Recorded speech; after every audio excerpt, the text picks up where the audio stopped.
him with Judge Angela M. Perry, presiding. All right, thank you. Please be seated.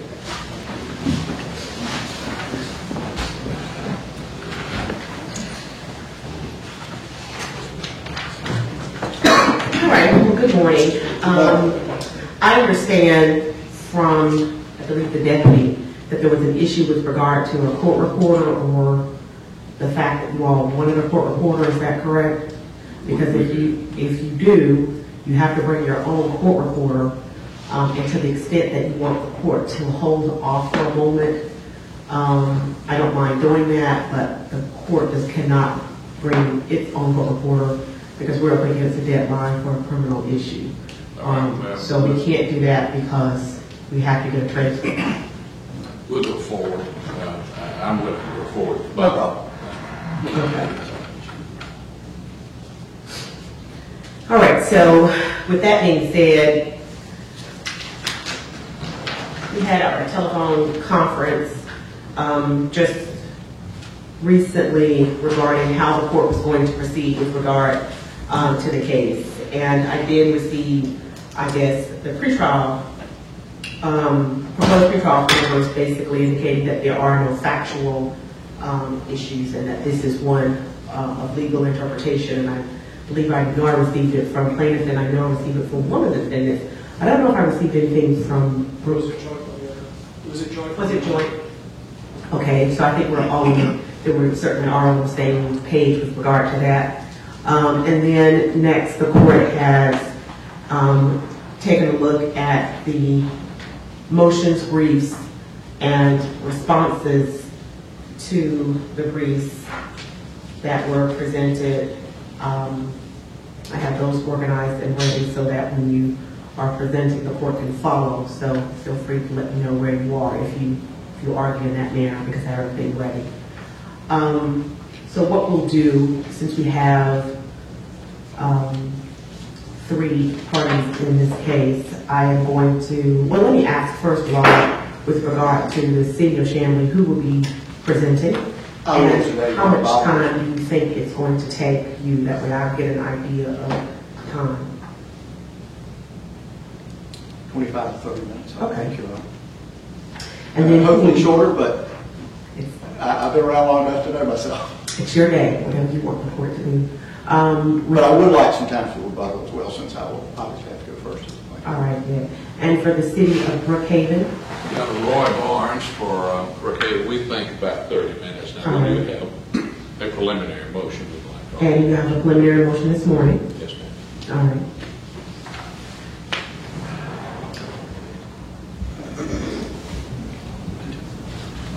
And then for the Highwoods Properties? Good morning, Your Honor. Robert Highsmith with Holland and Knight. We believe that our portion of the argument, which will obviously be supportive of Governor Barnes' arguments, will be about 15, and I could not imagine exceeding 20 minutes, Your Honor. Okay. Well, based on what we've had with regard to time, we're in good shape.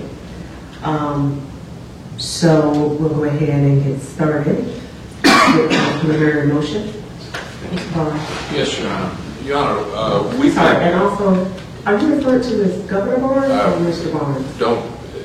Anything is fine, Your Honor. I've been called everything over a period of time, so as there was a motion in limine with one of the judges here recently, and they said they didn't want to refer to me as Governor Barnes in front of the jury, and I said, neither do I want them to say any other bad thing about me either. But anyway, here's the motion, the preliminary motion that we have, that this case is not ripe for decision. There is no conflict here yet. We have a case in which the city of Chamblee has a local act that is not effective and that will not be effective, in fact will be automatically repealed unless on November 5th, November the 4th or 5th, that the voters approve it. So as it stands right now, there is nothing that is ripe for an adjudication, because you would have the argument, well, this was there's a conflict between the 100% annexation method, all of this which has been briefed, and the local act. The local act may very well not be effective. And particularly under declaratory judgment, the court cannot give an advisory opinion.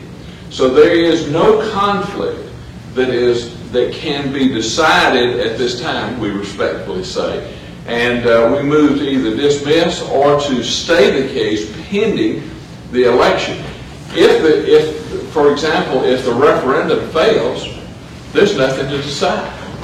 Only if the referendum passes, and in fact, the act is not effective until December the 31st of 2013, then can it be enacted?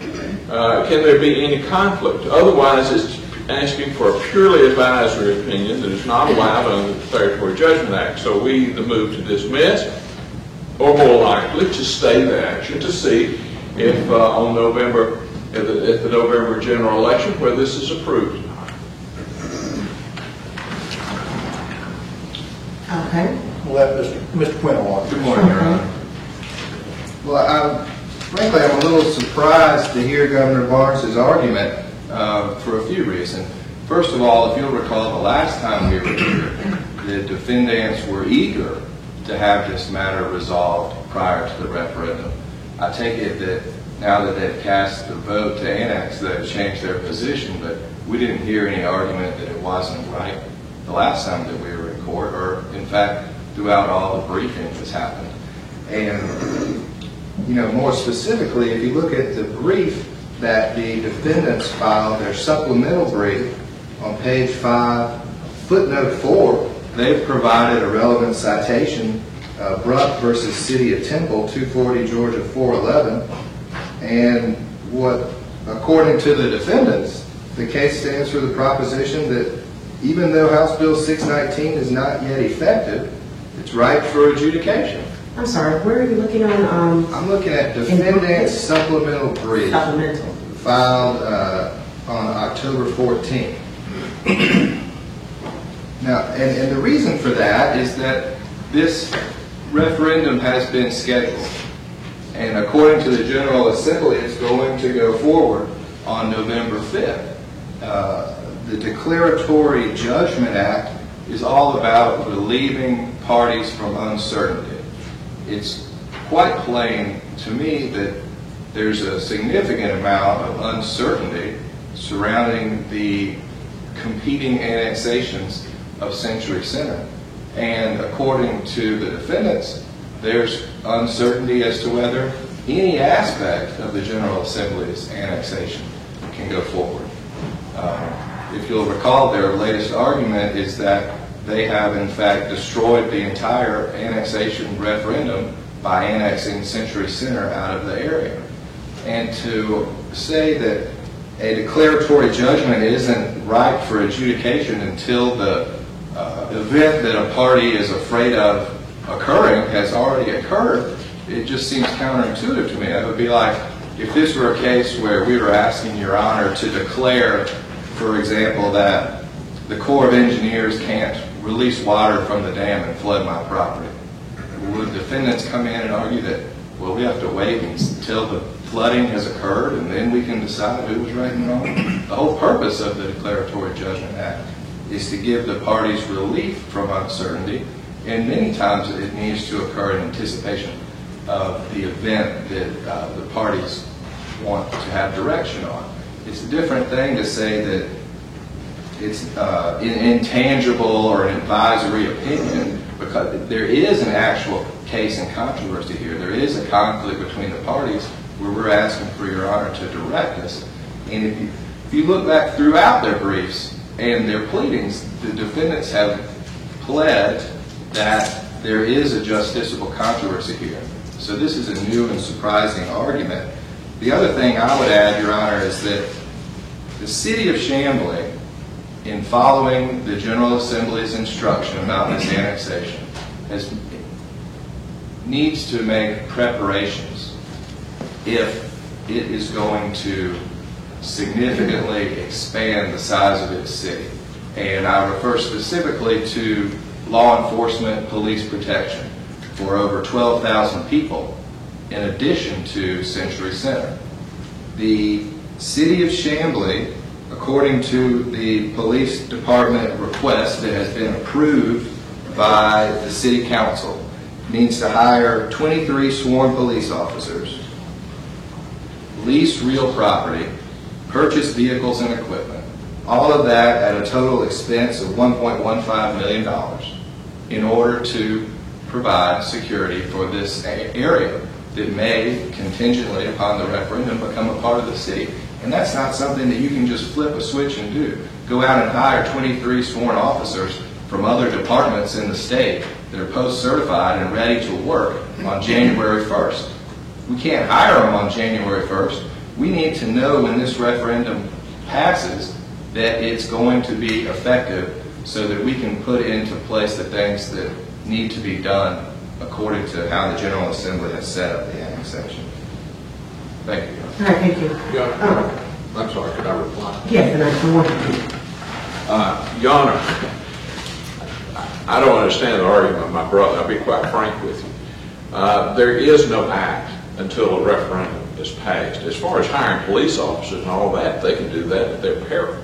I mean, if there was no action here that was to decide you are or are not going to hire police officers in anticipation of a referendum. It failed once. The last time it was done. Did they do this same thing before the last one? Did they come up and hire all these police officers and then it failed? They can do what they want to. But the issue here is, what is the issue? Well, the issue is whether the act of the General Assembly, which is not effective until it's approved by a referendum. So it's not effective right now. It is hanging in abeyance. Conflicts with the annexation under the delegated power under the Constitution. How can you have a conflict when you have one act that is not yet effective? And so I argue, suggest to you, the courts, as the Supreme Court said, the court should be very reluctant, and in fact should do it, to get involved in the legislative process. And that is exactly what they're asking you to do. Make some declaration so that the legislative process and the referendum can be used in that. That should happen, and if it fails, the case is moot. There is nothing to decide. If it passes, there is a conflict that the court can then decide. But to decide it prior to that time is purely advisory, and there is no direct conflict. Now, though I don't think it matters what was said before, all that was argued before was, don't issue an injunction, allow us to go ahead and perform the annexation. The court issued an injunction, and the Supreme Court stated that and said, go ahead, and we've gone ahead and annexed the property. And so it's annexed right now in the city. The dispute is, well, does that conflict with an act? Conflict with what act? There is no act that is effective or that is enforced in effect. If the General Assembly had wanted to do this, they could have annexed it without referendum. It is done all of the time, but they did not. And so it's because it's not effective, then we say there's no conflict. Let me ask you with regard to the point that Mr. Quinn made in your supplemental brief, where you indicate that it is right. Why are you indicating now that it's not, if that was originally your position? It was not our position. With all due respect, Your Honor, it was not our position. The Temple case, by the way, was not one in which it was under these facts and circumstances where you had a conflict through an annexation and you had a referendum. The facts are completely different. What our position was at the beginning, though I was not here, but I've read everything, was that an injunction, this was brought as an emergency injunction, then declared along with a declaratory judgment, and said that the injunction was improper and we should be able to go forward with the annexation. So what I'm saying is, you have to look at it at this point, right here. At this point, there's an action that's allowed by the Supreme Court. The Supreme Court said it may or may not be. They'll decide the other, but the court shouldn't get involved with the legislative process. There is no act under the referendum. There's an act allowing a referendum, and if it passes, then it's effective. But there is no act in force and effect right now. And all this will do is decide or be an advisory opinion. This case ought to be resolved. I just don't understand. I don't understand the city of Chambly's point. Opposition to this, because if it fails, then the court has issued an opinion, one way or the other, that has no force and effect. How can you have, the court decides justiciable issues upon which there is a conflict. They're assuming that it's already passed. Well, that's an assumption that may or may not occur. It did not occur the last time it was on the ballot. So how can the court decide something that may not even be a controversy? If that's not an advisory opinion, I don't know what is. So that's our position. Thank you. Wait a minute, John. Wait just a minute. Let me say this.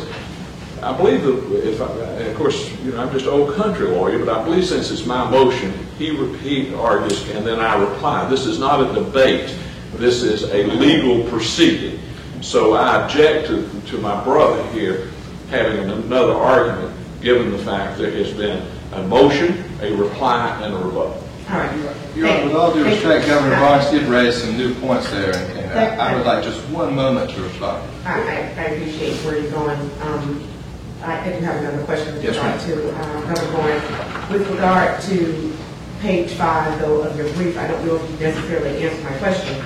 And I understand that arguments change at time. I'm just trying to figure out what happened for the change.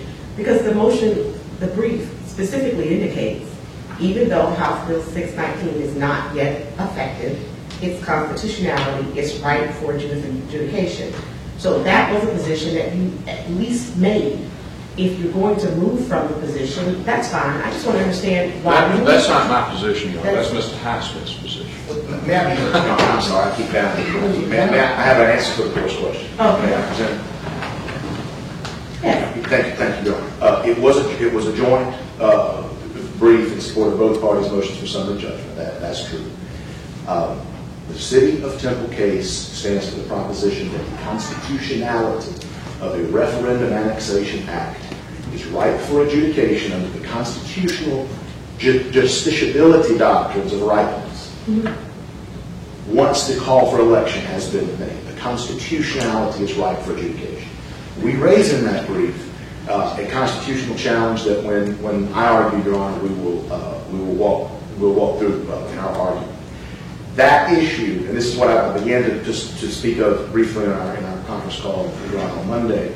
That issue, constitutionality of 619 is ripe for adjudication today. That is defendant's position.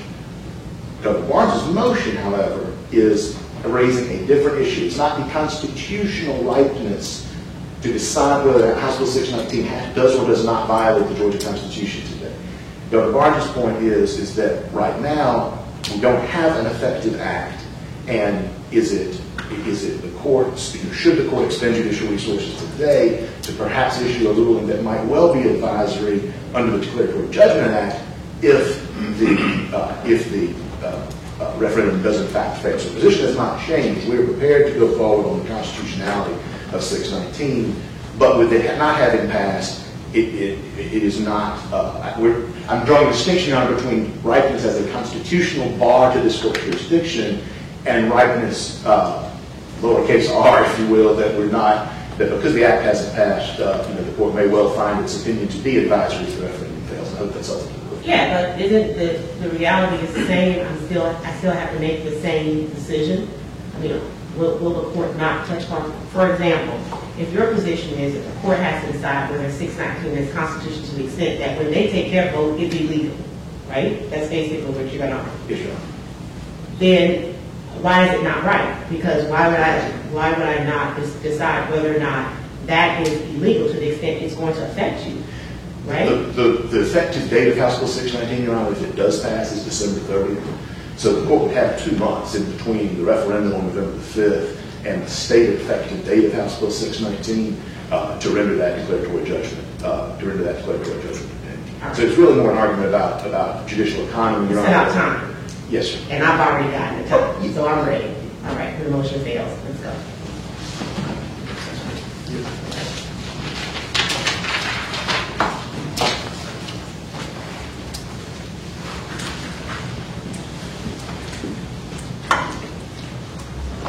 Good morning again, Your Honor. It's a pleasure to be back in the courtroom with these fine lawyers.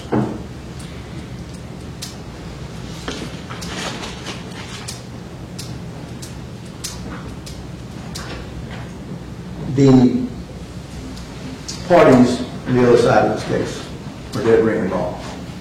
Of course, this act is effective. There's a certain part of it that hinges upon whether or not the voters in the annexation area approve or don't approve the actual annexation of the property into the city of Chamblee.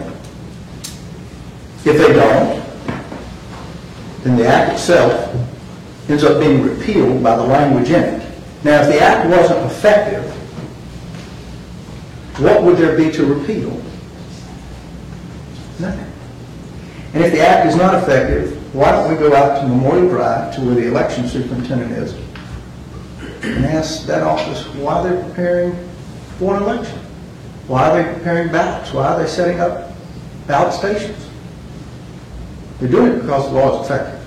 Legislature passed it, governor signed it, and it has different segments to it.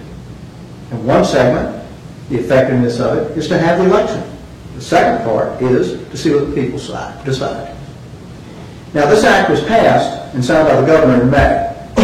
If you could say the governor's last name, just so. Oh, yes, ma'am. So, I understand. Take it down, so it doesn't matter. Oh, that's it.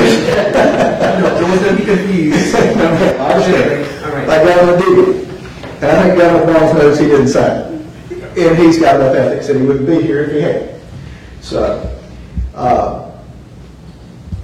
as the court knows, we're annexing a large number of residential units, some 10 to 12,000 people. And as Representative Mike Jacobs said, the revenue generating commercial area for this annexation is Century Center. And this act requires this referendum on November the 5th.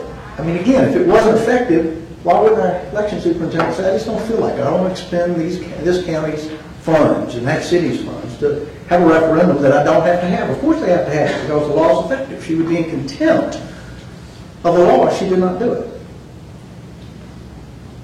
In July, 1st of July, Howard's Properties, Century Center, with full knowledge of that act, made an application to Brookhaven to be brought into Brookhaven.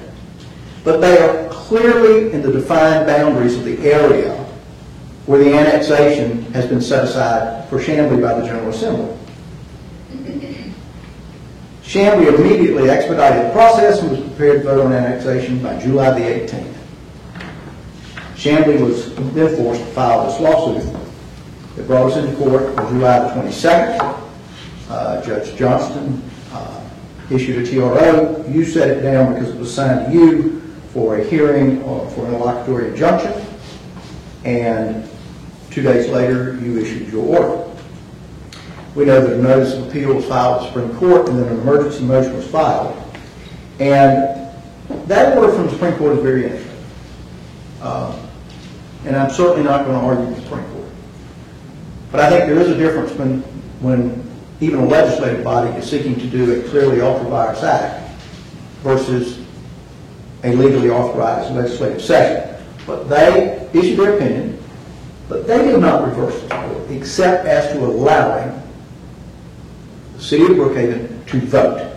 That's all. And it preserved their rights. I will grant that. It preserved their rights so there could not be an argument that if this referendum passes, that somehow they didn't preserve their rights and the issue was moot. So by allowing them to vote and exercise that part of their responsibilities, that right is preserved. And that is all the Supreme Court did.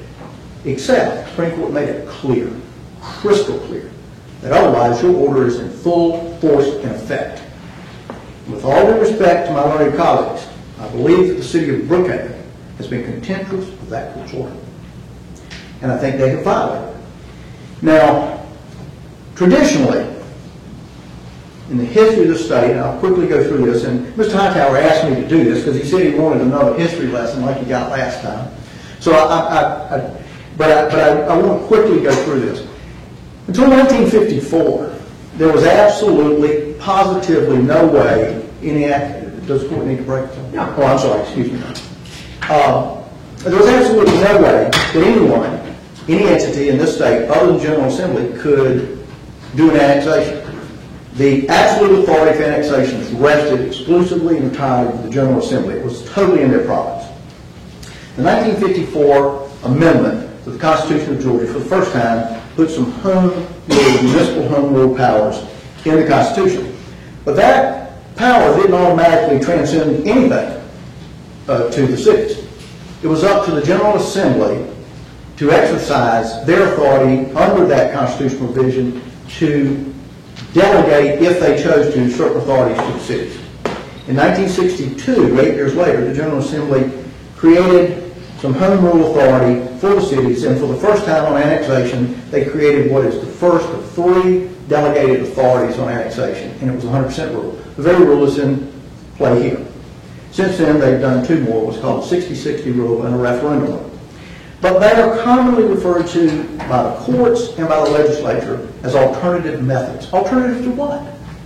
Alternative to the General Assembly.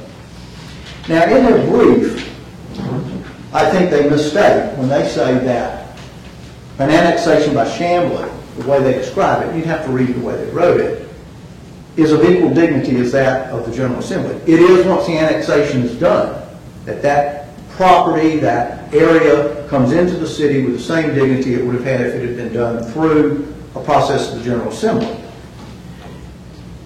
But their process is not of equal dignities to the General Assembly if they come in conflict with it, because the paramount authority for annexation of the state rests still with the General Assembly. Now, cities, and I want to get back to this, cities don't exist naturally. They exist by law. They are creatures of the legislature. The states were formed separately, and it was the states, the original 13, that created the United States. But the states were sovereign entities. We have counties by constitutional provision. So they're created by the state's constitution. But cities are created by the legislature alone. The legislature has the power to literally take the city of Decatur and dissolve its charter, and there'd be no city of Decatur. You could do it. They could take the city of Decatur and they could put it into the city of Atlanta if they wanted to. Vice versa. Yes, they could put Atlanta into the city of Decatur. They create the cities, and the cities only have that authority and that power that is delegated to them by the General Assembly. That's just a fact. It is an unarguable fact. Cities are created by the legislature, and they have only that authority that's delegated to them by the General Assembly. And the Supreme Court has spoken to how that delegating power is a limited power, and it's limited power in the same area of annexations. And that power is limited by the very terms of the delegation itself. So we're looking at annexation. The power of Brookhaven to annex is only a power that they have that's been granted to them as it has been granted to other cities in the state by the General Assembly. And it only can go so far as the General Assembly says it can. Now, Brookhaven's attempt, and I say attempt, Governor Barnes said they've annexed the property. Their brief says they've annexed the property. They have not annexed that property, because if they have, they are in contempt of this court. They have voted to annex it, and that is all they've done, and that is all the Supreme Court let them do. And both you and the Supreme Court said that's the end of the line at the moment. The Supreme Court says your order is in full force and effect. If they annex that property, in fact, when they use that statement, I believe that statement in and of itself, though maybe unintended by the Warriors, but certainly intended by the city, I believe, is contemptuous of this court's order and the Supreme Court's order. Brookhaven's attempt to annex that property is contemptuous of that order, in my opinion, contemptuous and contrary to the exercise of authority the General Assembly has carried out. One of the things that I'm interested to hear today is how 3610 does not apply. We're going to discuss these here over the next few minutes. 3610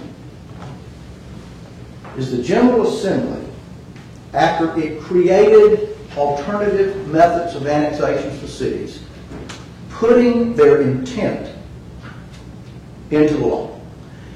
Very few laws clearly state what the General Assembly's intent was. This says what the intent was. That's how it's titled. And it says that there will be nothing about these alternative methods that are contained in this chapter that can be construed in any way to restrict, limit, or otherwise impair the authority of the General Assembly to annex property. What Brookhaven is seeking to do does exactly that. And since we were here last time, and you read code sections and you read them and certain things jump out at you. The thing that has grabbed me even since we were here last time is that in that code section of 3610, so there's no misstatement. You read it clearly.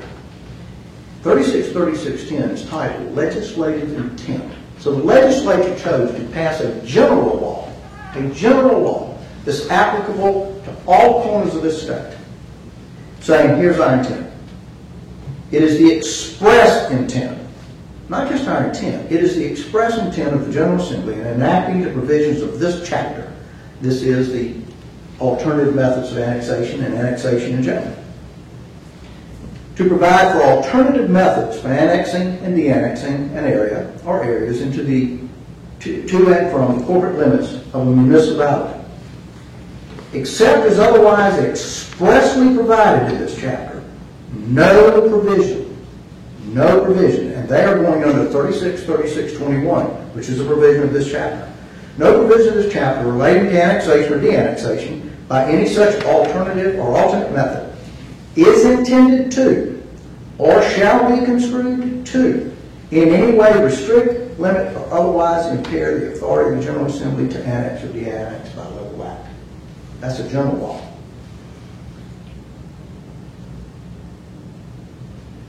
The words that have since jumped out at me even more strongly than they did before is in any way. In any way. There's nothing here that shall be construed. And when they use the word construed, who the devil is the General Assembly talking to? Who gets to construe this act? Ultimately, the courts. The cities have to try to construe it so that they know what their limitations are. But the courts make the final decision. But it shall not that it may not that it shouldn't, it shall not be construed in any way. That covers everything. To restrict, limit, or otherwise impair. What do we do when we impair? We interfere with it. If we're impairing something, we're interfering with something. So, you shall not, in any way, interfere with the authority of the General Assembly to annex. In any way.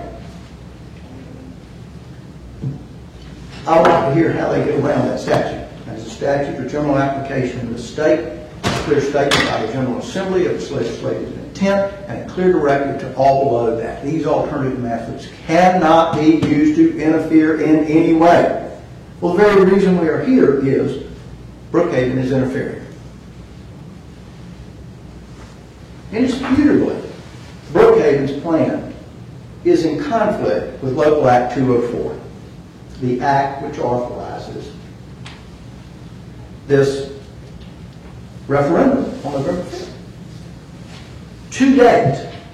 To date, neither in arguments when we were here before, nor in any brief or response brief that the defendants have filed, have they cited any authority in the Georgia Code or in Georgia appellate cases that would give the city of Brookhaven or any city the authority to trump the General Assembly.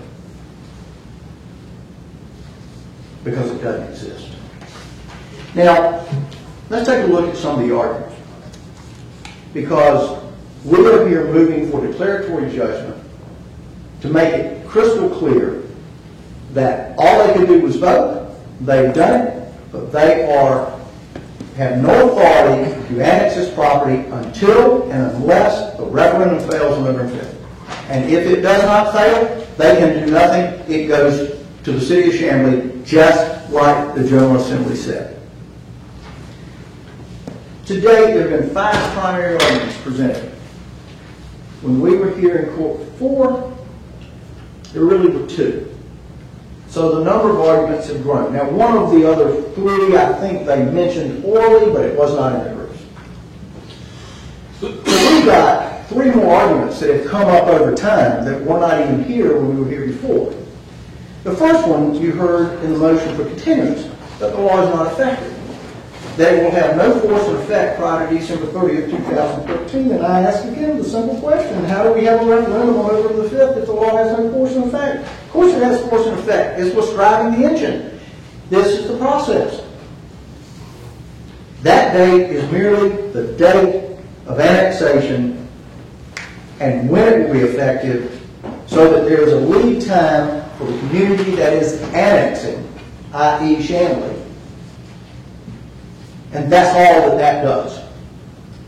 But the law is in effect. They made that argument before. I think that argument failed before. I think it fails today. And it fails because you can read the law and you can see it's a process. And the law sets out what that process is, and Local Act 205 follows the procedures that are set out in 3636, Title 36, Chapter 36 for annexations.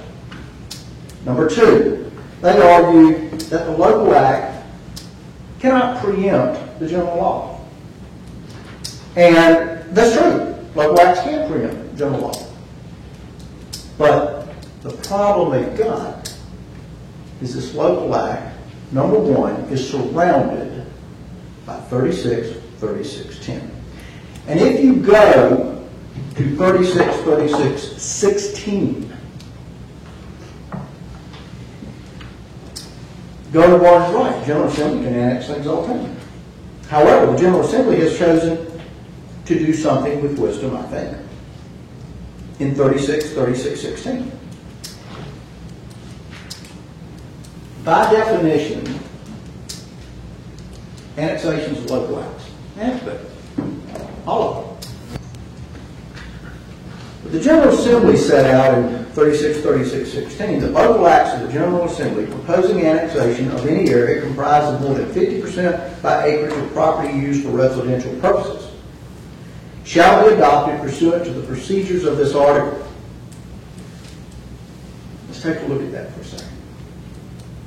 A general act has said that a local act by the very people passing this provision, i.e. the General Assembly, is going to follow these procedures when more than 50% of the acreage of the property is used for residential purposes. And then it goes on to set out that there's going to be a referendum if the number of people that are going to be affected in the residential areas, basically, are greater than 3% of the population of the city that is annexing, or 500 people, whichever is less.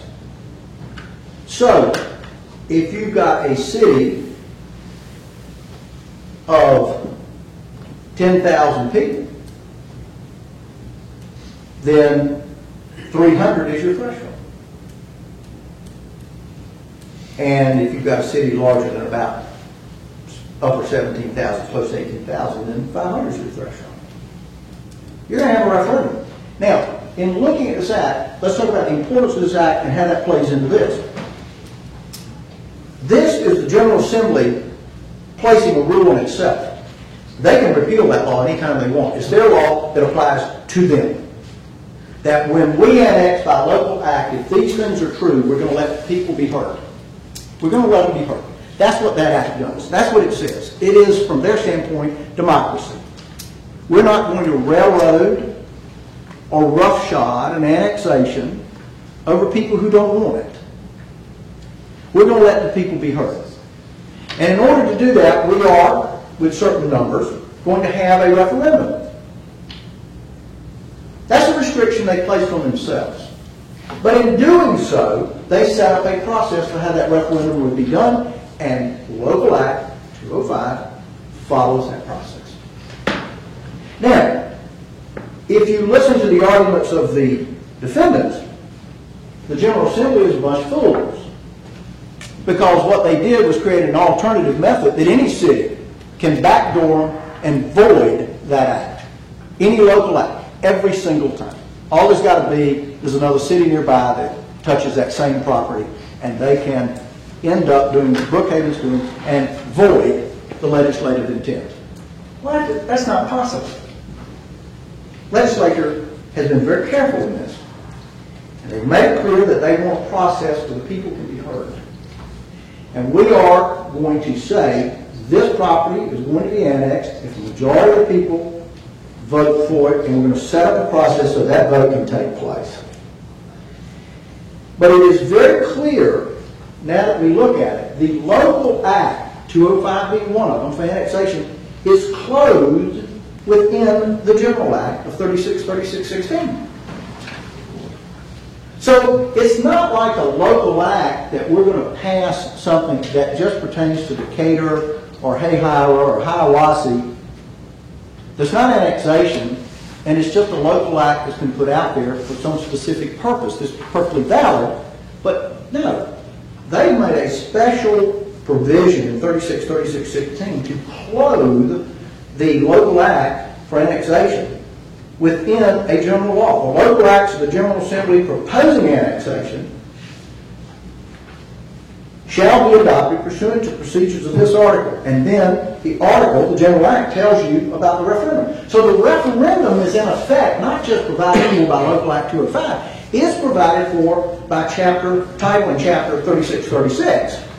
So when they say, hey, this is a local act trumping this alternative method, this is a general law, wait a minute, that local act is in adherence with 3616, which the General Assembly requires it to be of themselves, which means it's clothed in this general act. So it's not quite a naked, if you will, local act that they're saying can't trump the general law of alternative methods. But before we stop, we got to go back now.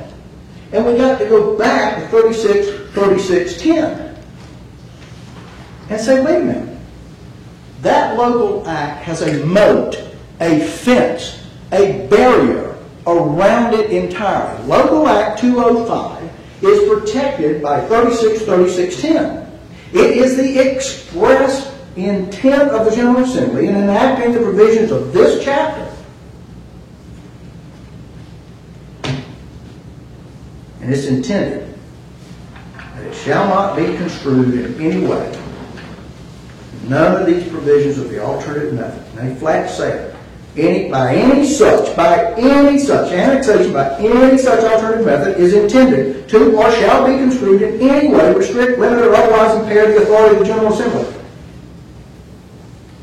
How do you get through that barrier? How do you get over that fence? How do you get across that moat, if you are them, to get to this local act and say, oh, our alternative method trumps your local act? Whoa, whoa, whoa, whoa, whoa. The General Assembly very clearly codified their intent, and they tell you, no. This local act is created in accordance with 3616. It's closed as a general act, closed by a general law. But if that's not enough for you, we're going to build a moat, fence, and a barrier around it. And that's 3610. It says, no, you can't interfere with what we're doing. And I've yet to read a single argument that says how they get around that. Let me make it a little bit more interesting, too. They are operating under 3621. That's 100% rule. Now, if you look at 3621,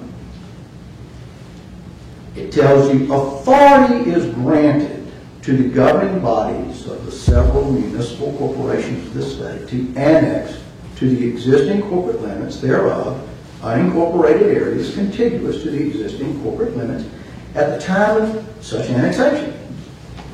Sentence doesn't stop. But let's stop right there for a moment. That is the General Assembly using the 1954 provisions that were amended into the Constitution that are still there today, under the 1962 laws that created municipal home rule powers that the General Assembly could grant.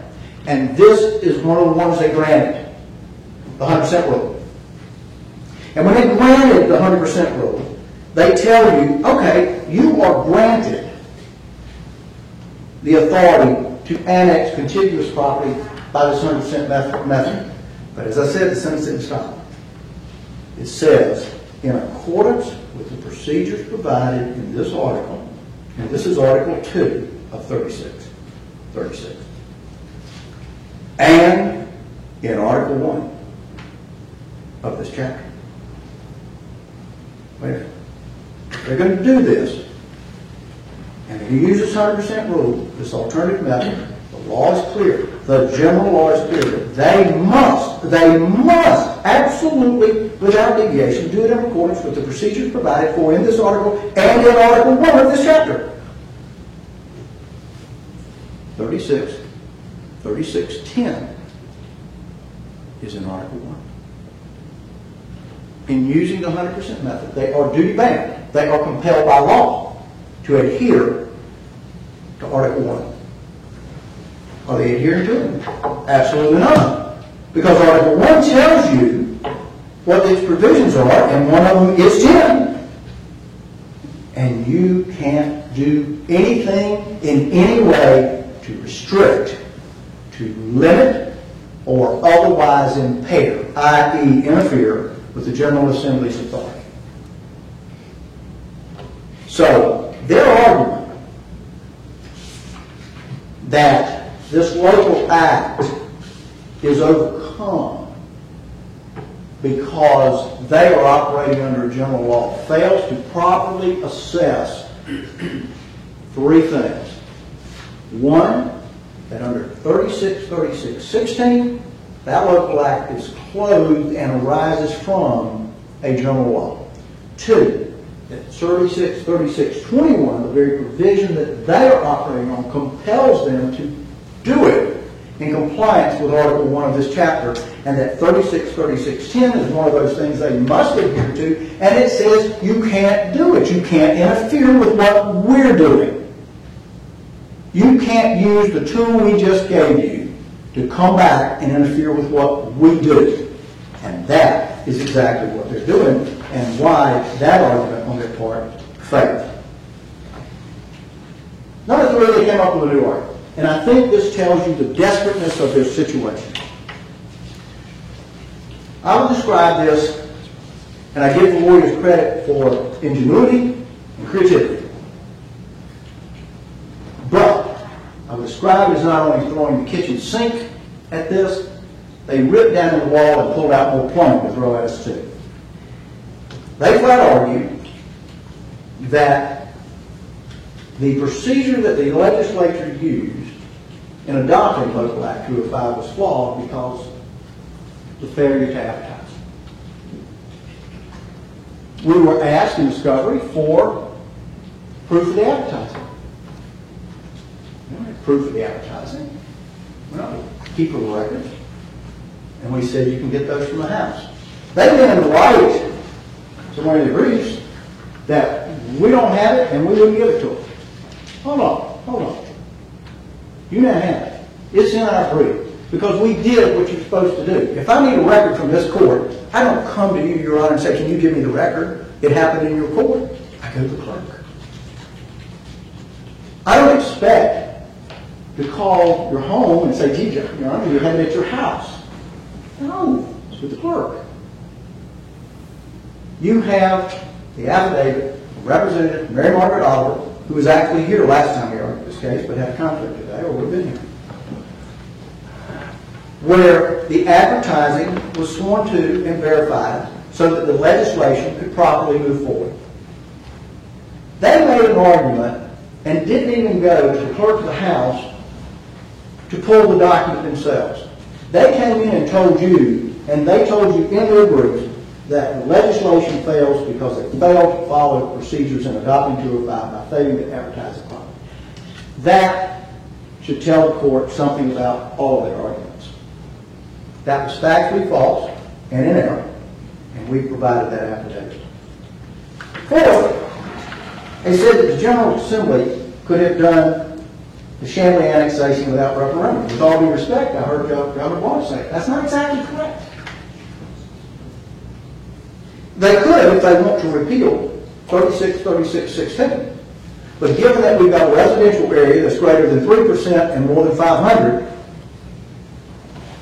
this referendum and annexation meets the very criteria of restriction that they placed on themselves, which requires a referendum. Can the General Assembly annex it without referendum? Yes, by somehow repealing 36-16. They haven't done that. 36-16 is the law, they let it stand. So they are compelled under their own law to their own limitation, and that requires a referendum. There are certain annexations that don't meet that requirement, and it can be annexed by the General Assembly without having to repeal 36-16, but where the voters are in a position that the voices are enough that they ought to be heard, the General Assembly says under 36-16, we're going to hear them. We'll let the people decide before we finally make that last jump. That argument ignores 36-16 and fails. Now finally we get to the one that I give them credit for cleverness, although I think it's a bunch of bunk. And the Lord knows it needs to be a bunch of bunk or we're all in trouble. And that is that the Local Act 205 is now invalid because Brookhaven has annexed the property using 36-21, and that their annexation will become effective even before the vote, so they've voided 205. So let me see if I can put this in real clear language. The city of Brookhaven, its 5 members board of commissioners or councilmen, have vetoed, overruled, and voided the act of the General Assembly 205. 5 people, we got a General Assembly over 230 people, and 180 in the House, roughly 60 in the Senate. 56. 56, thank you, Governor. I knew you'd know it. But we're looking at well over 200 people. About 2% of the number of people have overruled 98% of the General Assembly. If you look at it, if you go look at the population in this state, and you go look at the population of Brookhaven, about 5/100% of the population of Brookhaven matches up against the state. In other words, 99.995% of the people in this state don't live in Brookhaven. And yet those people that represent that 5/100% just overruled the 100% of the General Assembly of the state. That's probably common.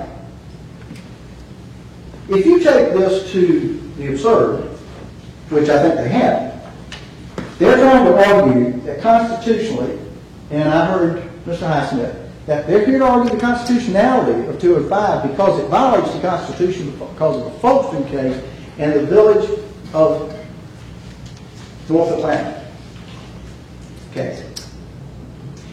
Those cases are old. In fact, probably reading that case may have been an education to all of us that we used to have villages here in DeKalb County, but we used to have incorporations of villages. And now we just have municipalities, general municipalities. But those cases stand for a very simple proposition. The Constitution stated rules are very clear. A piece of legislation has to have a single purpose. It's got to have a proper title that matches the purposes set out there, and the purposes set out in there must be a uniform single purpose. In each of those cases, what happened, these cases date back a ways, as the court saw. One of them derived itself from the 40s, one from 1952 that was actually handled in 1960. And they go to the Supreme Court. And what you had in the Folkestone case, you had a little town called Homeland next door. And basically, it's about annexation for Folkston, but it de-annexes property from Homeland.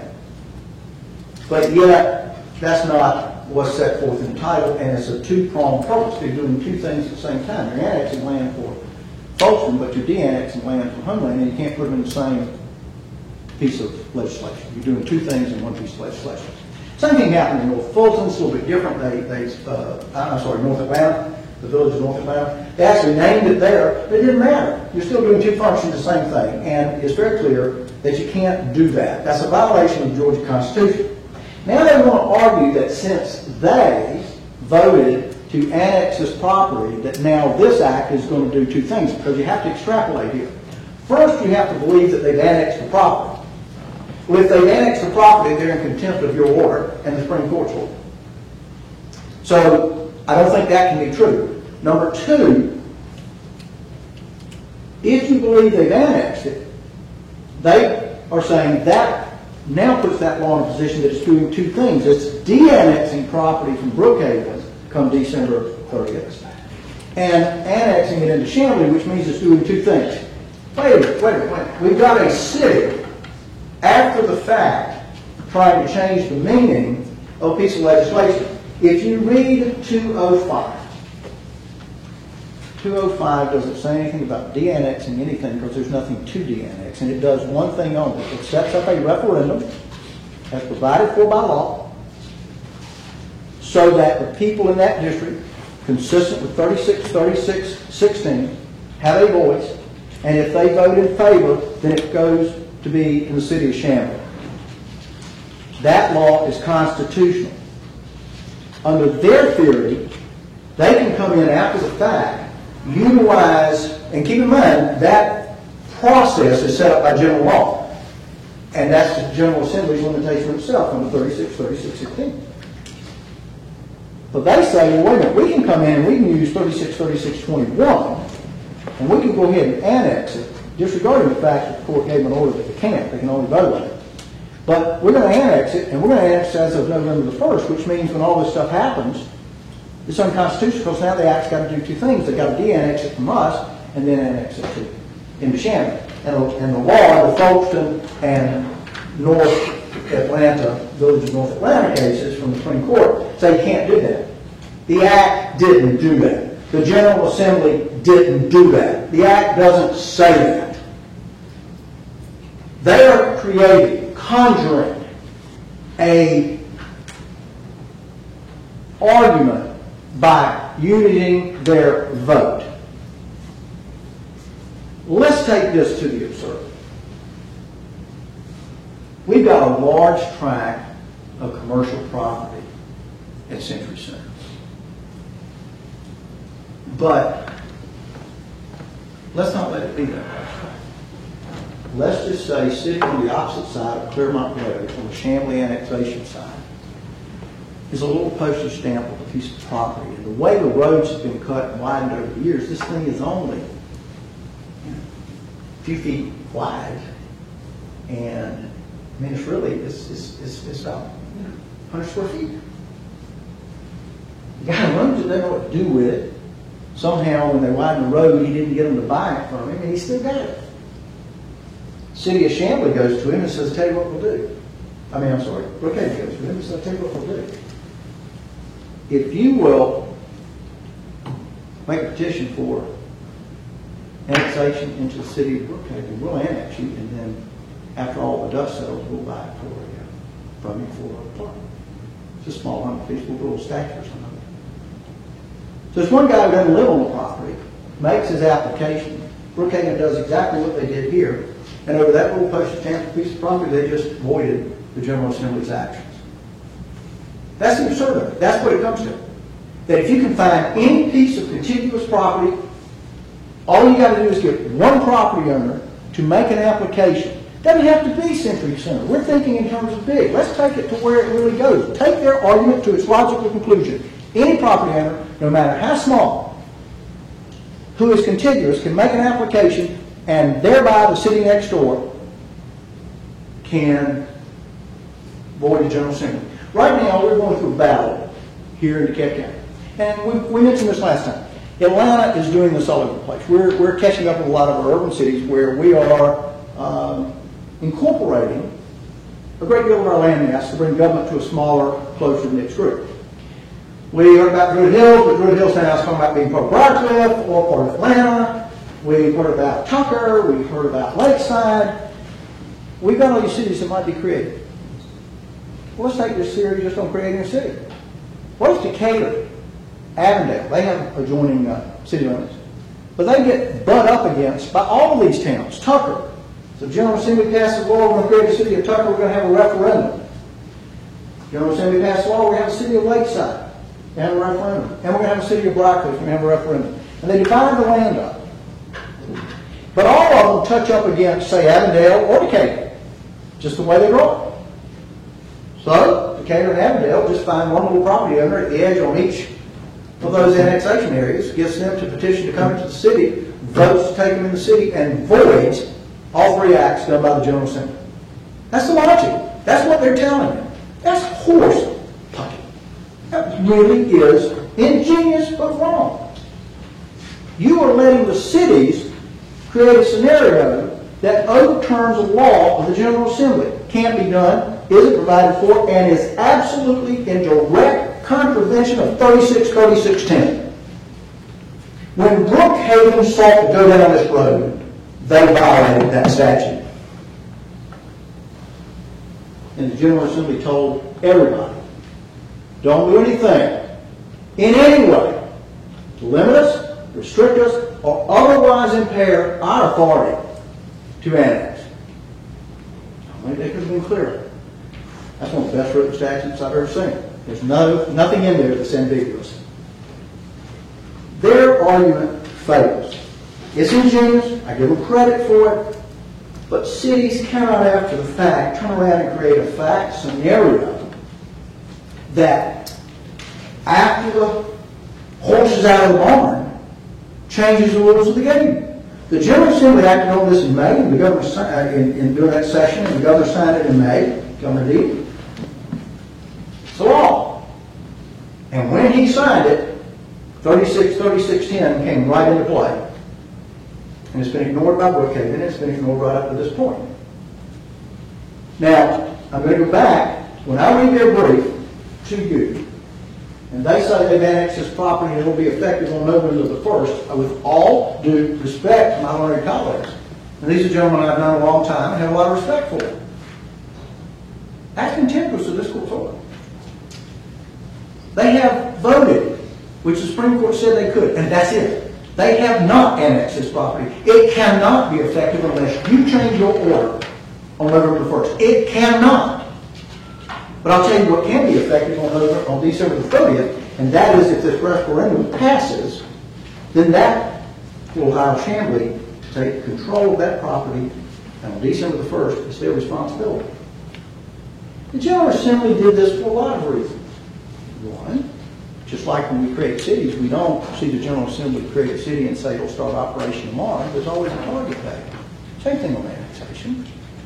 When you start annexing property, you've got to plan. You've got to execute.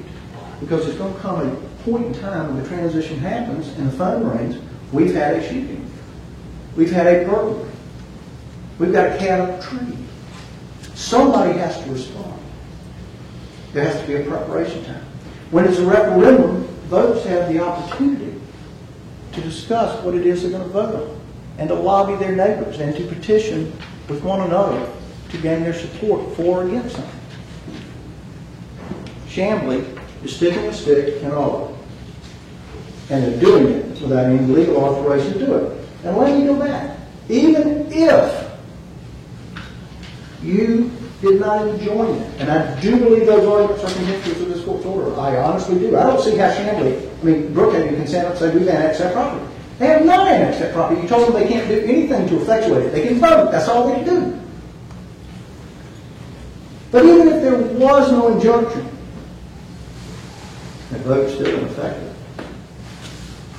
And it's ineffective because they've never been delegated the authority to annex that property that has been encumbered for Chamblee's annexation by Local Act 205 because 3610. we would ask this court to grant our motion for declaratory judgment and to enjoin Chamblee with that declaratory order that they cannot do anything more than what they've done unless and until that referendum fails, and if it does not fail and it passes, they're done. The General Assembly's word carries. Number two, we have a motion to strike. There is no provision in law, really, for filing a notice of annexation. But they filed a notice of annexation with this court. I contend that Brookhaven City wants to do all it can to say, oh, we got a legal document. This is on file at the clerk's office. We've annexed this property to confuse the election. They have not annexed that property.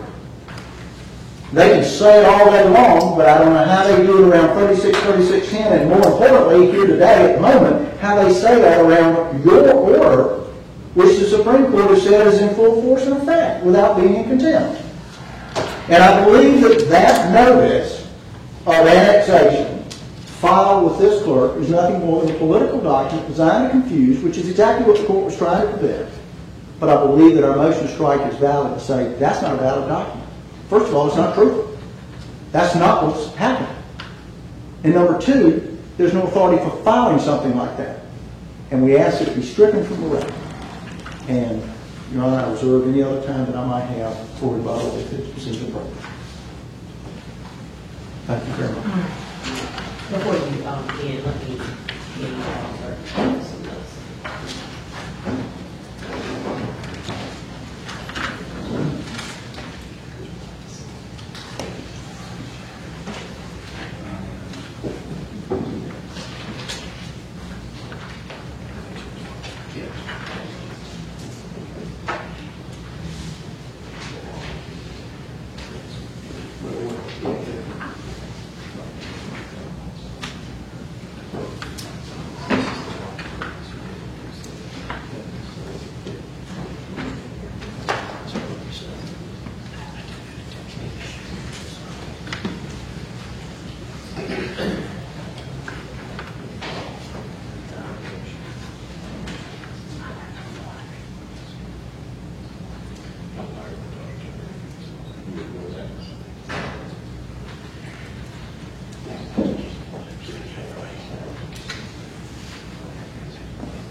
All right, City of Brookhaven.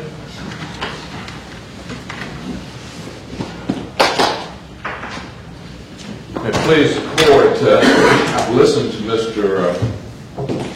Wilson's presentation for over an hour. It said it'd be about 30 minutes, but I'll try to make mine within the time limits announced. I'm also shocked to know that I have been informed and instructed on new procedures that of the General Assembly that I never learned about in 22 years that I was down there. That is that you could pass a local act, and that local act, without performing an annexation, creates a moat, as he says, or a placeholder, even though the act does not say that.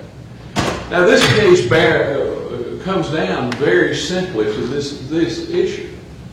Can the General Assembly, without saying so, Mr. Wilson would have you rewrite an act of the General Assembly. Can the General Assembly, without saying so, prevent a totally legal action of delegated authority from the Constitution? That's what he's saying. Now, the General Assembly could have done several things. And 3610, let me tell you something. All it was put in there to do was, and in fact, when we rewrote it, all it was to do is say, listen, if the General Assembly wants to annex or de-annex, they can do anything they want to. It does not say that the General Assembly, without passing an act prohibiting any other city from taking action, is somewhat implied in an act. What could the General Assembly have done? Number one, they could have annexed this property to the Shannon. No question they could have annexed it. They did not annex it into the city. They didn't have to have a referendum. The action of General Assembly with a municipal corporation is plenary. There's no question about that, even though counties are not created under the Constitution, they're created by statute too. They are a subdivision of the state, and the cities are creatures of the state. The creatures that are incorporate in nature, though not a subdivision of the state. So the General Assembly could have said, we don't care what the voters say. We care not what the voters say. This property goes into the city of Chamblee, and it would have been valid. Secondly, they could have passed a local act that said, listen, we're going to have a referendum here, and no other city exercising delegated authority under the Constitution shall interfere. But they did not. He wants you, sitting as a court, to rewrite a local act. The local act said nothing about that, and they could have done that. They could have reserved the right. But neither did the General Assembly say, no other provision of delegated authority shall not be used. This delegated authority comes directly from the Constitution, and it's delegated by the General Assembly, and it becomes a part of the constitutional power under the 100% method to be able to be exercised by a municipal corporation. It is not, and there is nothing the General Assembly, though the General Assembly can do all of these things that Mr. Wilson hoped they did, they didn't do it. Oh, the act is effective because we're having a referendum. Of course the act is effective as to the calling of the referendum, but clearly, and in fact I wrote down exactly what he said. He said, that is the date, December 30th. That is the date the annexation is effective. And I agree with that. If it passes by Chamblee, that would be the date that it would be effective. And the question therefore comes on the other side is, did anybody else exercising their local authority, delegated authority in the Constitution, since it was not prohibited by the General Assembly, and since they didn't put a placeholder there or didn't say it could be done, is there anything that prohibits them from doing so? And they didn't. They didn't. He may want to rewrite the General Assembly, so will the General Assembly reserve this 3610? This is no magic deal. It is just a statement of what the General Assembly always says it does. In fact, this is not the only act that they use there. It's a matter of self-preservation down there in the legislature. And I don't, They put it in, one of the reasons they put it in is so that they could de-annex property. But that's a whole other question here that's not before you today. The issue here is, and I'm going to get to the Supreme Court's ruling in a minute, did the city of Brookhaven follow the provisions of the 100% method? They did. It was contiguous, and they had 100% approval of the petition by those that want to come in. It's valid. Did the General Assembly, it therefore moots Shanley's annexation? Why did it? And so, well, you can't do that to the General Assembly. The General Assembly did it to themselves. They intended that.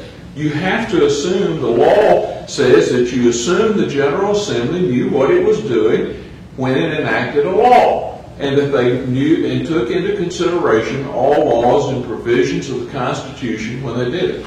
Now, I admit, practically, that may be a big assumption, but on the fact and circumstances of the case, you have to assume that the General Assembly knew that there was a local 100% an authorized delegation of power of 100% annexation. You have to say, all right, when they passed this, they knew that. And they didn't prohibit it being used. They didn't prohibit it being used. Therefore, it could be used. They're not here saying that, listen, you did anything wrong on the annexation, the 100%. They're not saying that you didn't get 100%, you only got 96.8.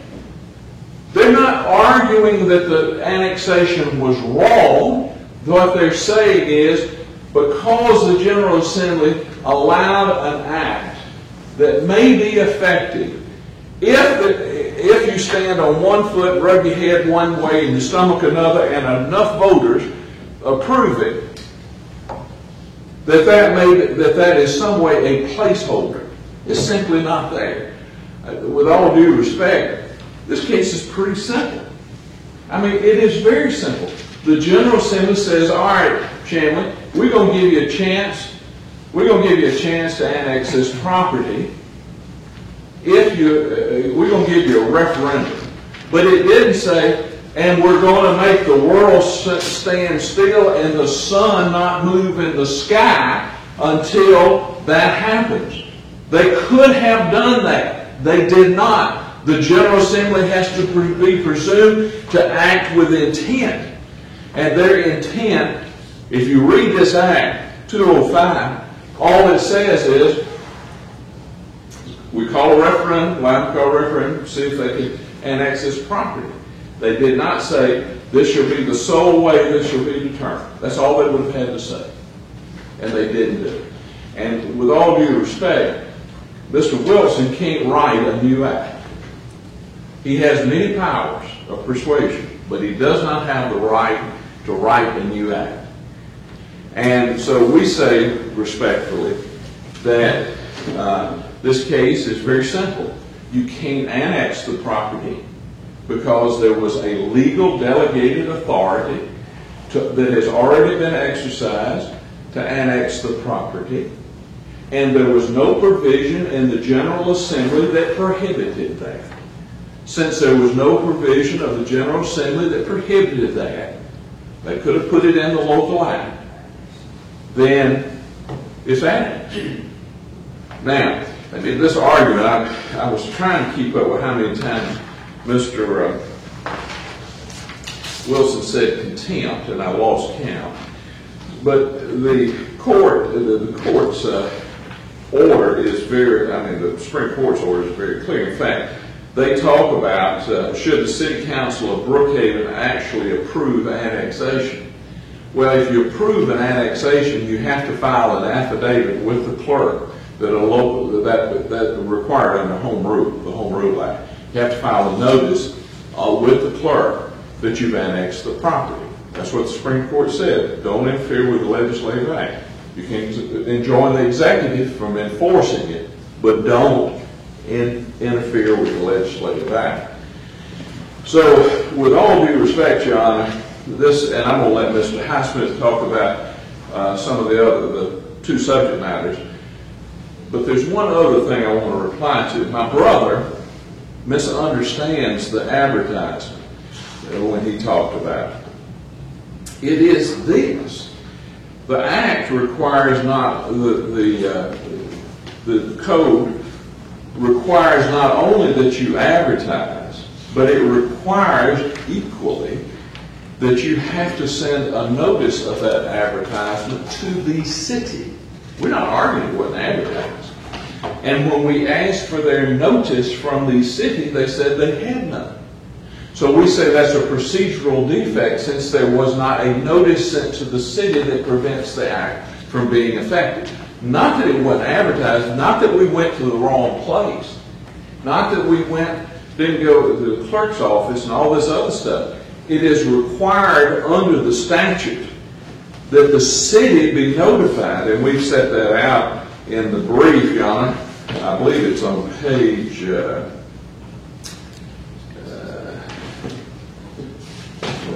a minute, I'll give it to you. Yeah. 20, it's at the bottom of page 11 of our brief. And the code section is 28.1-14. No local bill shall become the law unless notice of the intention shall be advertised in the newspaper one time. And additionally, no local act amending the charter of municipality such as by annexation shall become law unless a copy of the notice of the intention to introduce local legislation is otherwise provided to the municipality referred to in the bill during the calendar week when such notice is published. So we're saying, they said they don't have it. So there's no proof of it. It's absent. And so therefore, it's not that it wasn't advertised, but that there was no notice served on the city of Shannon. But to be quite frank with you, you don't have to get to that. I mean, this is simple legislative intent. The intent of the General Assembly was not to create a placeholder. It could. And if they had acted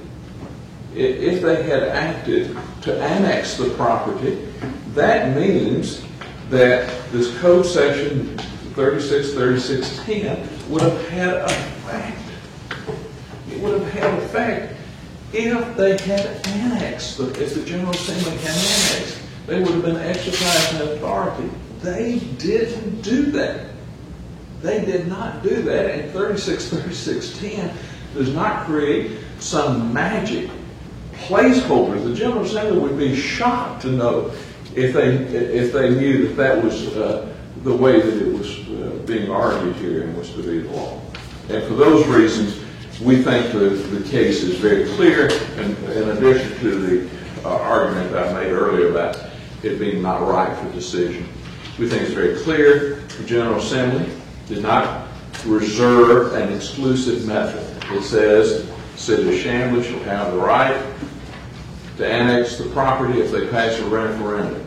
They did not go ahead and say, and no other city shall, until the referendum is complete, annex any property.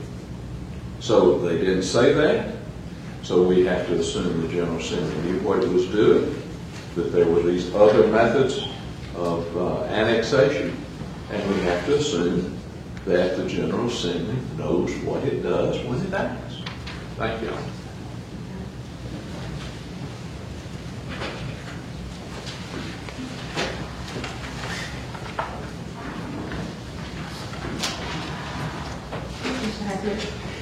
Thank you, Your Honor.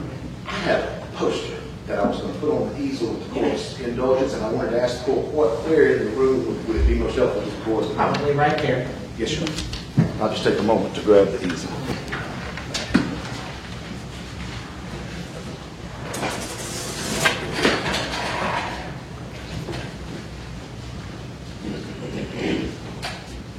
I'd like the court to know I only used 15 minutes of my 30 minutes. I see that. Would you see this as the court? That's fine.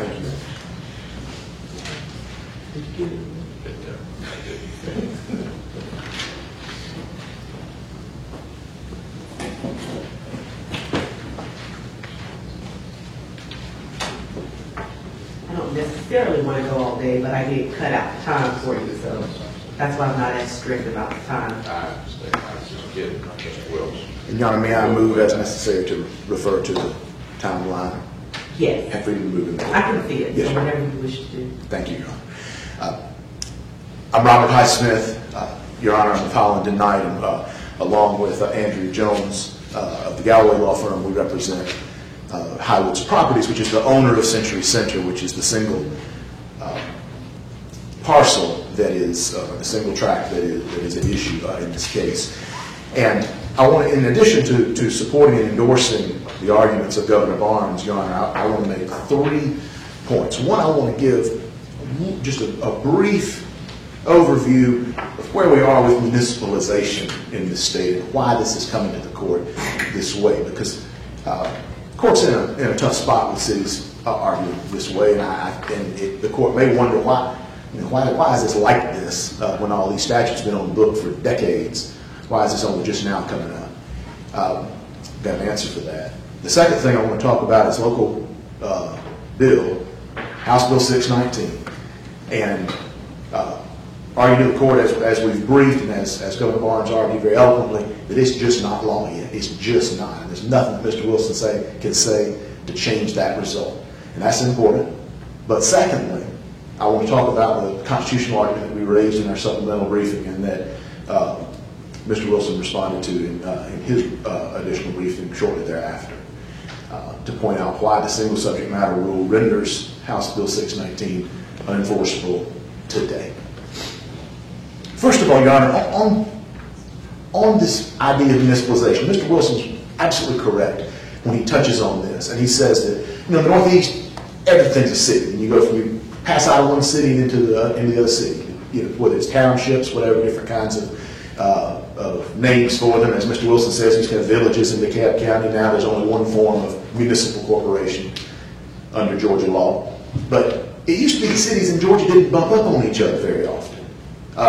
You had College Park and Atlanta and East Point, Roswell, but other than that, there were very few contiguous cities that were fighting, and were fighting over unincorporated areas. And where you did have contiguous cities, you had very little unincorporated. Past 10 years, we've created a lot of new cities, and they adjoin each other, and they fight over territory. That's why you've got statutes and cases that are 50 years old and not anywhere near the amount of treatment, appellate treatment, that the court might expect to see. Because it's only been recently that we municipalized the entirety of North Fulton County. It's only been recently that we municipalized the entirety of South Fulton County, with the exception of what would have been the city of South Fulton had that referendum been passed. City of Brookhaven, city of Dunwoody, Peachtree Corner. And so what's happening in every case where cities are competing to take in unincorporated areas, these types of battles arise, and there will be additional appellate treatment, whether it's from this case, Your Honor, or from other cases. But in every example of that's happening, and I can't cite the court to appellate treatment because it hadn't gotten there yet, and in some cases may not because there was a settlement or an agreement. City of South Fulton, there were attempted annexations, and those annexations stood. And City of South Fulton was mad about it and filed a lawsuit, and the court dismissed it because they said there was nothing in the bill. And in that bill, Mr. Wilson pointed out that they expressly said that additional methods of annexation would be allowed to take place during the pendency of that referendum. But the General Assembly did not have to state that methods of annexation would stand. Peachtree Corners is trying to incorporate. And as that process was going forward, Berkeley Lake began to annex, and other cities began to annex, and Peachtree Corners was like, hold on a second, there's not going to be anything left. But no one asserted that those annexations couldn't go forward. The reason was that the law, the general law, Article 2, what we're proceeding under, and the other provisions, Article 3, Article 4, the various alternate methods of annexation, nothing in these charters, nothing in this legislation, and certainly nothing in House Bill 619, as Governor Barnes very effectively argued, nothing in those the local bills trumps the general law authority of, in our case, 36-36-21. Not a word of it. As Governor Barnes said, they could have, but they didn't. So that's why, Your Honor, this I wanted to say orgy of municipalization. I got talked out of it, and then I guess I just said it. But you know, there's a lot of municipalization, and it will receive appellate treatment and clarity. The General Assembly may clarify the procedures, but we're stuck, and the court is stuck with the law as it stands now, and we're going to go through what that means for this case. And everything that I say, Your Honor, I'll be citing authority for the proposition. And if I don't, I invite the court to call me to account on it, because we're not trying to make up something here with our argument, with our position. Every point that we're making to uphold the validity of Brookhaven's annexation is supported by the Constitution, by Article 2 of Chapter 36 of Title 36, or by cases of the Georgia Supreme Court, as we'll discuss. What I put on the easel, Your Honor, is a timeline that I think is helpful. I'm hopeful will be helpful to the court. I just want to go through it briefly, if I may. I put this on here, November 6, 2012, to point out this referendum is not some fait accompli or something that's obvious. This referendum failed. It failed less than a year ago. So it is entirely likely or possible, at least, that the House Bill 619 referendum failed. House Bill 619 came into being because the previous referendum failed, and that's the citation for that is at 2013 Georgia Laws, page 376A, as we cite in our brief. So what I've put in gray are the steps for House Bill 619 to become a law. Most bills, Your Honor, 3 steps. And I don't mean the procedural steps in the General Assembly about a committee hearing and all that, because that can change. But under the Constitution, 3 things have to happen for a bill to become a law. House passes it, Senate passes it, governor signs it. 4th grade civics, we all understand it. For a referendum act, that 4th step, this vote on November the 5th, is every bit as important for the effectiveness of the act as any of these other steps. And the City of Augusta case, Your Honor, we cite in our brief, stands for that proposition. It says, yes, the act, and this is not Highsmith dreaming this stuff up, quoted from the Georgia Supreme Court, the act is effective to hold the referendum, as Mr. Wilson says, absolutely. But that's all that it's effective to do. The substantive operative portions of the legislation are not effective. And to become effective, they have to become law. That's the language in the Supreme Court that we cite.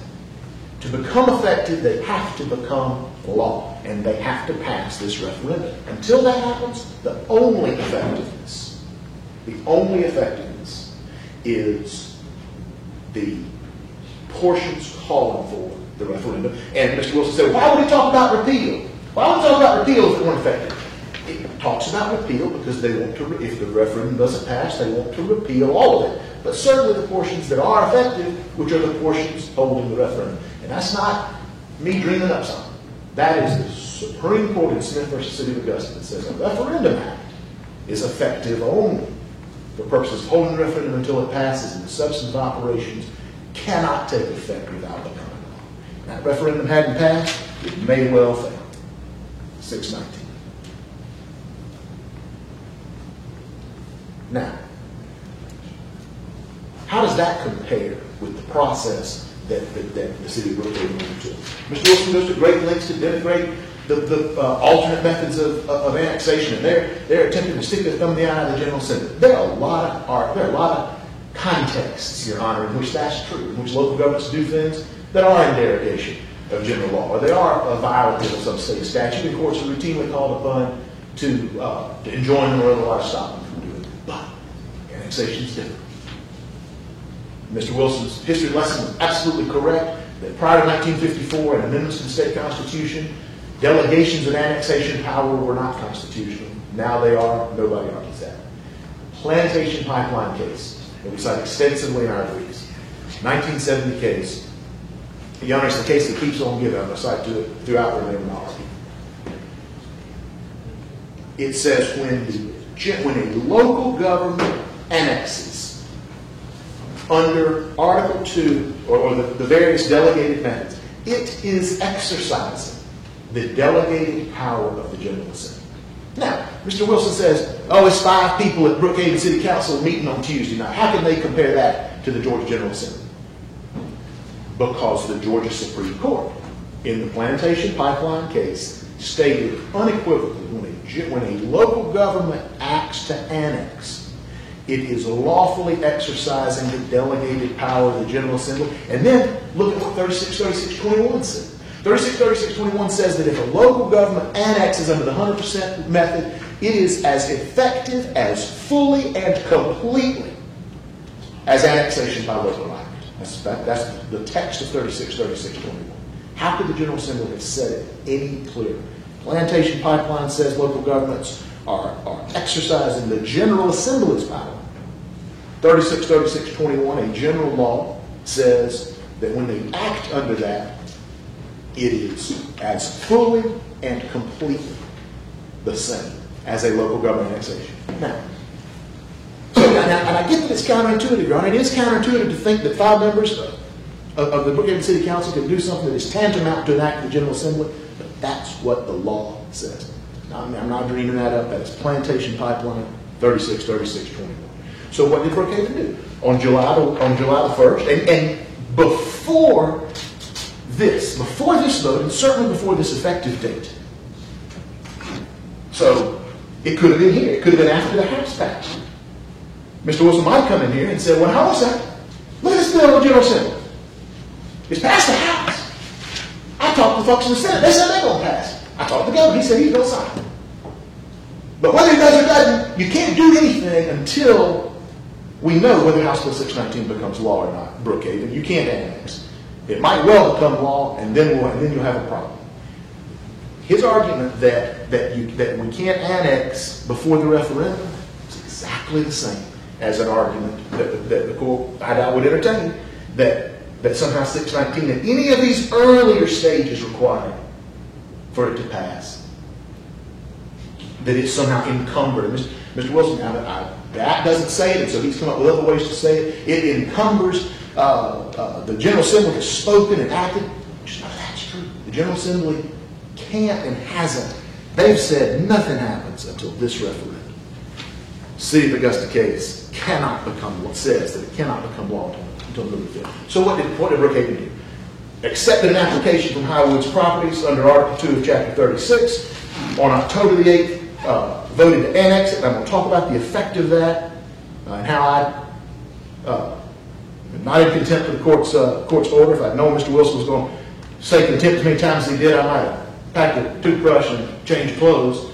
Fortunately, I don't think I had to do that. November the 1st, the act takes effect under 3636-2A. Mr. Wilson's absolutely right that the 100% annexation method is subject to Article 1. Well, one of the provisions of Article 1, 3636-2A, states that annexations take effect for all purposes except ad valorem taxation on the first day of the first month after the legislation passes, the annexation legislation.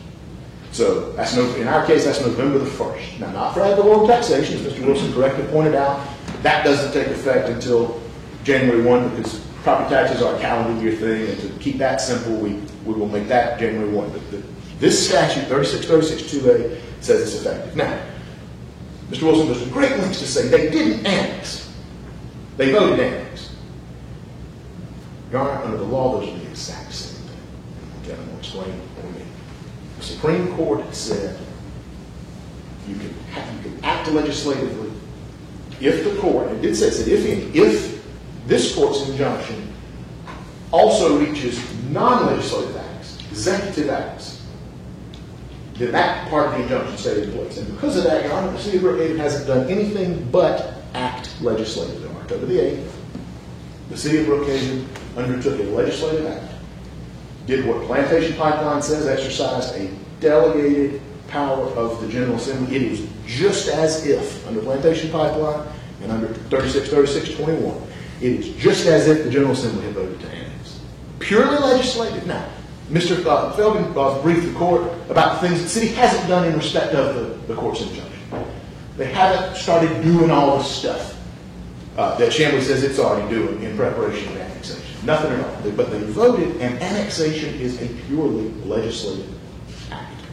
So our position, Your Honor, is that on November the 1st, under 3636-2A, that annexation will become effective. That becomes important for my next and final argument on the Village of North Atlanta case. But I want to be very clear because I do not want to be contemptuous of the court's order. I want to be very clear. The only acts that anyone has undertaken are legislative, but that's all annexation is. Annexation is only legislative. When Brookhaven voted, it was just like this. Again, this is not me dreaming up a theory. This is what 36-36-21 says. When Brookhaven voted, it is exactly like the General Assembly had voted to annex. Legislative only. Now, this court can rule and decide that we're right, decide the chairman's right, everybody will follow that order, but legislatively, that's all that was required on October 8th and it passed. So,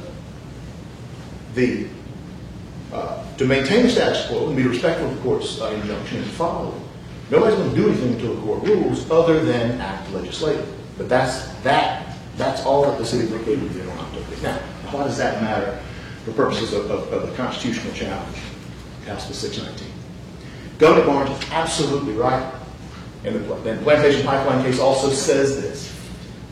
The General Assembly is presumed to act with full knowledge of the state of the law and what the law is when they act. And so when they passed House Bill 619, and the General Assembly is presumed to know, under the Plantation Pipeline case, and there's dozens of cases that say this, the Plantation Pipeline says it very clearly, the General Assembly is presumed to act with full knowledge of the state of the law. So they know about 36-36-21 that gives cities the same power that the General Assembly has, not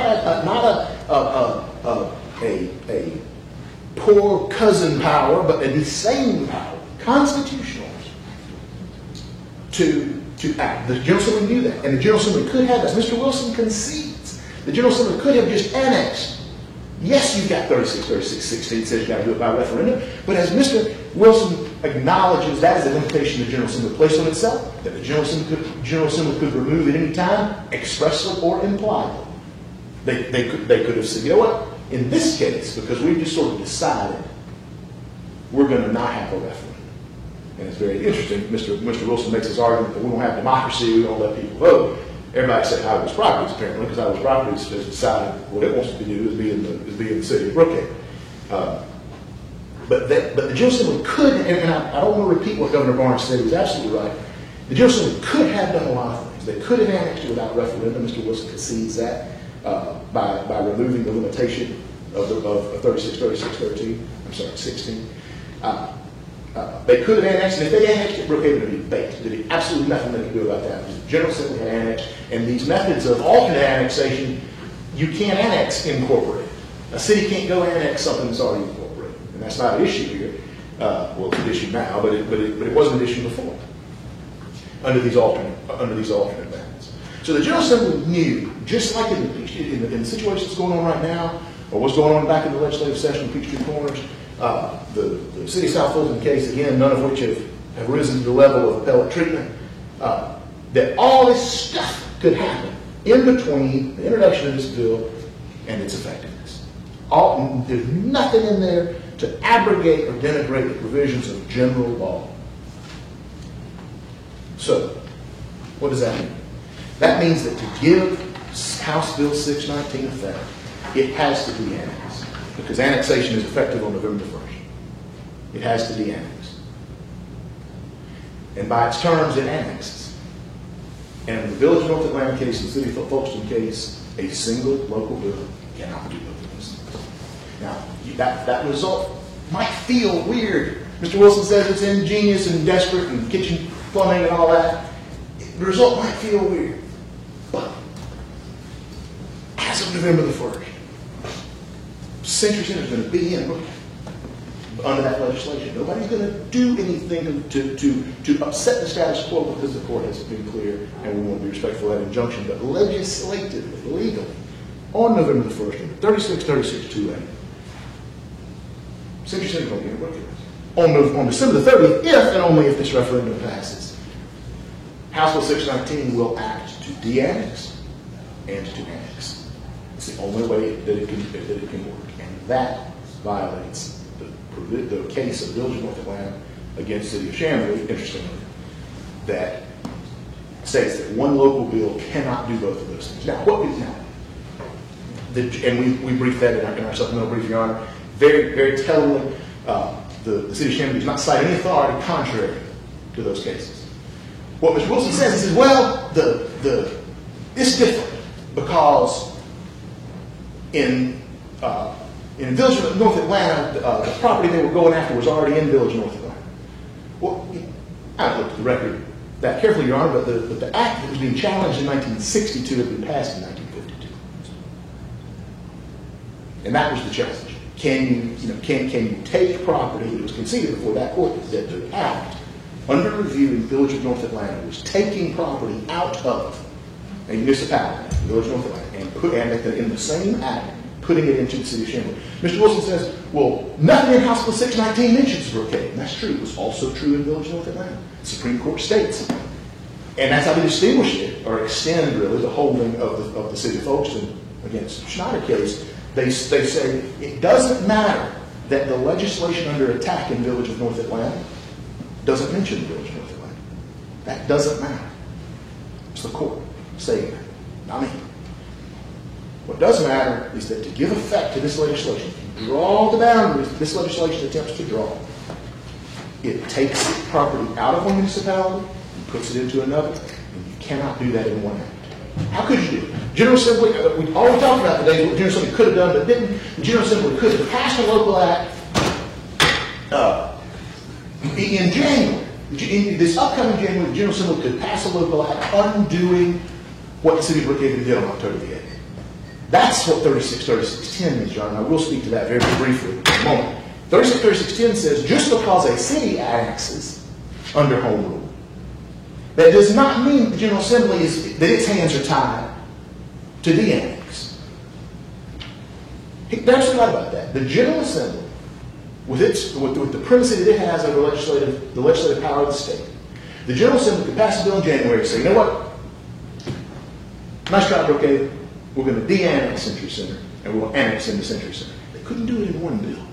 They would have to do it in two local bills. They wouldn't have to do it by referendum. They would need to expressly or impliedly repeal 3610. I'm sorry, 16, Your Honor. But they could. Absolutely. Everybody in the room could see that. And in January, the General Assembly could come in, undo what Brookhaven did, and give it right back to Chamblee legislatively. They might. I don't know. But where we are today in this year is that annexation is taking effect on November the 1st, and under 3621, that annexation is as full and as complete as General Assembly annexation. On November 5th, we have an election. Who knows what happens? If it passes, that bill has an effect date on December 3rd. And so on December 30th, if it passes, if this court rules for City of Chamblee, that act will necessarily, there's no way around it, have to operate to remove property from the city of Brookhaven that was legislatively placed into it on October the 8th, effective November 1, and take that property and put it into the city of Chamblee. And it is black-letter, four corners law under the Village of North Atlanta case and the precedent that it cites, including the city of Folsom case, that one piece of legislation cannot do that. A final word, Your Honor, about 3610. Mr. Wilson hangs much of his argument on that.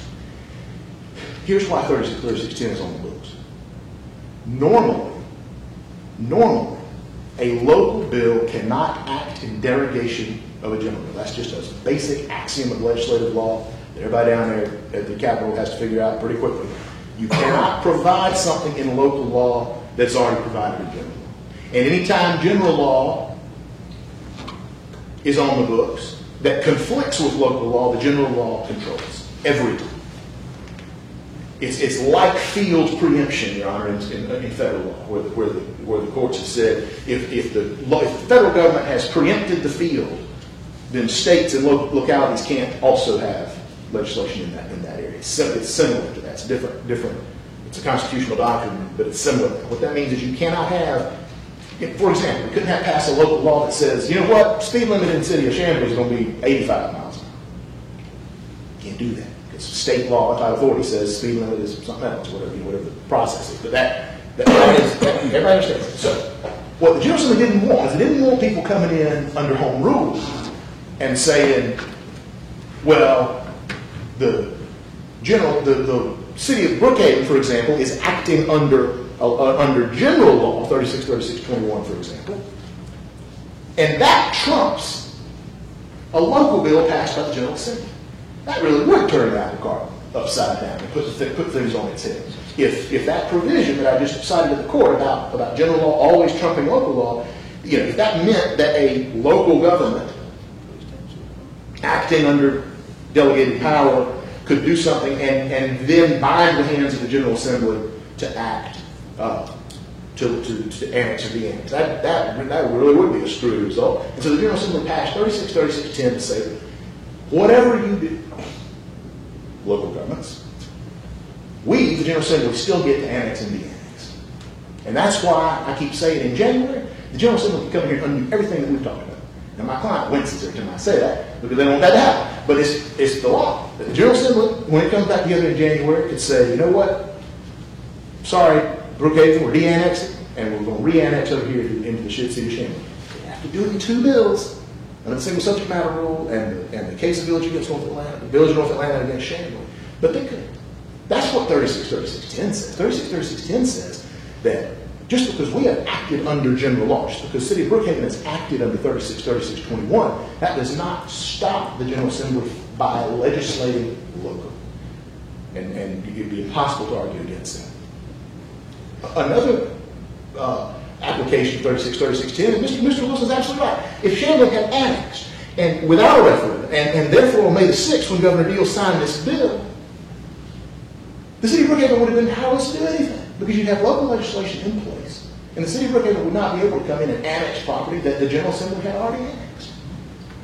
Nobody would argue that point. That's what 363610 holds. That's the principle of the General Assembly's authority that Mr. Wilson spoke about very accurately. But that's not what happened. That's not what happened. What happened is that 3 of the 4 steps needed to pass a bill have happened.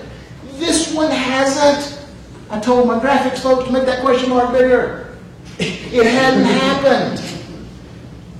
This may or may not happen. I mean, December 30th will happen, but we hope, Lord willing. But this hasn't happened. That is just as necessary to render House Bill 619 effective as this, the governor's signature, this Senate passage, and this, the House of Representatives vote. It's no different. The only thing is that the bill is effective under the City of Augusta case that we cited to direct the election superintendent to have a referendum. So we don't have a law. There's nothing for 3610 to operate on. There's nothing.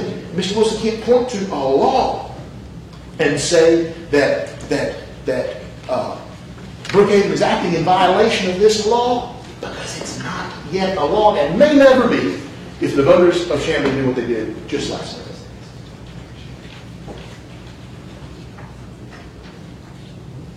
The way to get the result Mr. Wilson wants would have been to annex it without a referendum, as the General Assembly concedes the General Assembly has the power to do in this past session. Now, talk about democracy and politics. I think I could speculate as to the reason. Why would the General Assembly do that when the people already spoke? Now, I read in the paper that there was problems with ballots, but that's not an issue before the court. But why on earth would the General Assembly say, you know what, we got a referendum fail, we just don't do it? No, they said, you know what, you want a mulligan, you want to have another vote? Okay, here's a bill. It's not effective on the day the House of Representatives passed it. It's not effective on the day the Senate passed it. And it's not effective on the day the governor signs it, except for the purposes of the referendum. City of Augusta case. This is when it becomes effective. This is when it actually becomes law, and this is its effective date. In the meantime, all of this stuff stays on the books, and the General Brookhaven could act. The General Assembly knew they could act on the plantation pipeline. The General Assembly knew it, took the risk, if you will, Your Honor, that they would. It's not a secret, as Mr. Wilson's pointed out, that Brookhaven was looking at possibly annexing that, and they knew, as we say in our brief, the General Assembly knew that the rule of Village of North Atlanta could come into play. And it has come into play. And to rule for the city of Shamrock would be to let 619 de-annex and annex. And it can't. It simply can't under the rule of Village of North Atlanta. So, Your Honor, we're asking the court to rule that this annexation should in fact stand, that House Bill 619 wasn't a law when this happened. It may be a law here, but if it is to be given effect, it would both de-annex and annex, which would violate the Constitution. Unless the court has any questions, I'll conclude the argument. Yes, thank you. Thank you. All right, we're going to take a quick break. All rise.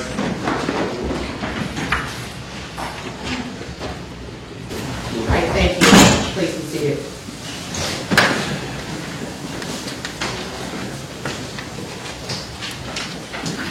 All right, prior to the break, I believe that Mr. Wilson, you stood up. I don't know if it's your intent to continue to present your, I guess, If I might, please, Your Honor. Yes.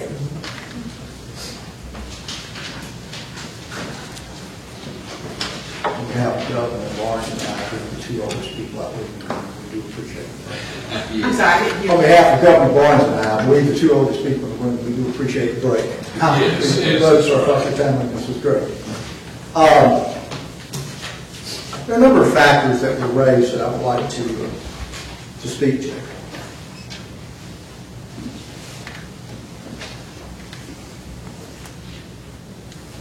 I'm sorry, before you begin. Yes, ma'am.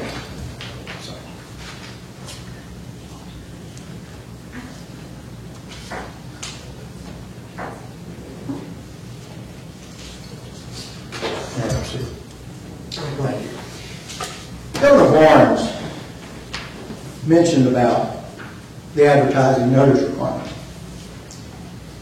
And we were asked in discovery to produce the documents to show it's properly advertised pursuant to state law. And we responded that we objected to this request as overly burdensome and unreasonably seeking public materials through discovery that are equally available to Century Center through the Georgia General Assembly. And he's referring particularly to the notice of the city of 28-114 that is required under that statute. In our briefing, you have the affidavit that was submitted at the legislature by Representative Mary Margaret Oliver. And she is personally appearing before a notary and who's duly authorized to administer oaths, and who under oath deposed and said that she's a representative of District 82, and further deposes and says that the attached notice of intention to introduce local legislation is published in the Champion, our legal organ, which is the official organ of DeKalb County, on March 17, 2013. And that the notice requirement of Code Section 28-114 have been met. And so that record was at the General Assembly and is before this court. And Mary Margaret Oliver, our representative, filed under oath affidavit to the effect that 28-114 was complied with. Governor Barnes says that the General Assembly, in a sense, did this to themselves, basically. Blame them, if there's anybody to blame. Mr. Highsmith sort of hits the same note at that point. And they refer to Mr. Highsmith, the City of South Fulton matter. And Mr. Highsmith's correct. That never was a case that made it past the trial level. It was in front of Bedford Jackson in Fulton County. But Mr. Highsmith did point out to the court, and he is correct, there was language in the authorization for a referendum for the City of South Fulton that specifically allowed other jurisdictions in that large mass of land that was involved, that already existed, other municipal jurisdictions, to annex if they wanted to. And he's correct in that. Now, if the General Assembly knows what the law is, Governor Barnes says, then why didn't they put in here something to prevent Brookhaven? Well, wait a minute. If the General Assembly knows what the law is, why did they put in the South Fulton City matter language that invited other cities, if they wanted to, before the annexation was complete, to go ahead and annex? Because the law is what 363610 says. You can't do it And so when you look at the South Fulton case, and you can't find it at the Court of Appeals Supreme Court, didn't get that. It stopped with the Superior Court of Fulton County. And the judge did dismiss that case, but ultimately what he ruled was that the General Assembly had specifically noted in the legislation that other cities in the geographic area that already existed were given specific authority that they could use the alternative methods, basically, to annex before the referendum. So you can't have it both ways. You can't say, well, they got to put it in when you can do it, and they don't have to put it in, they have to put it in when they don't want you to do it. No. There's a prohibition that already exists, and that prohibition exists in 363610. So when they didn't want that prohibition to exist, they said so in the legislation of the city of South Fulton. Now, in the Peachtree Corners matter, that's a whole different matter too. No case derived from that.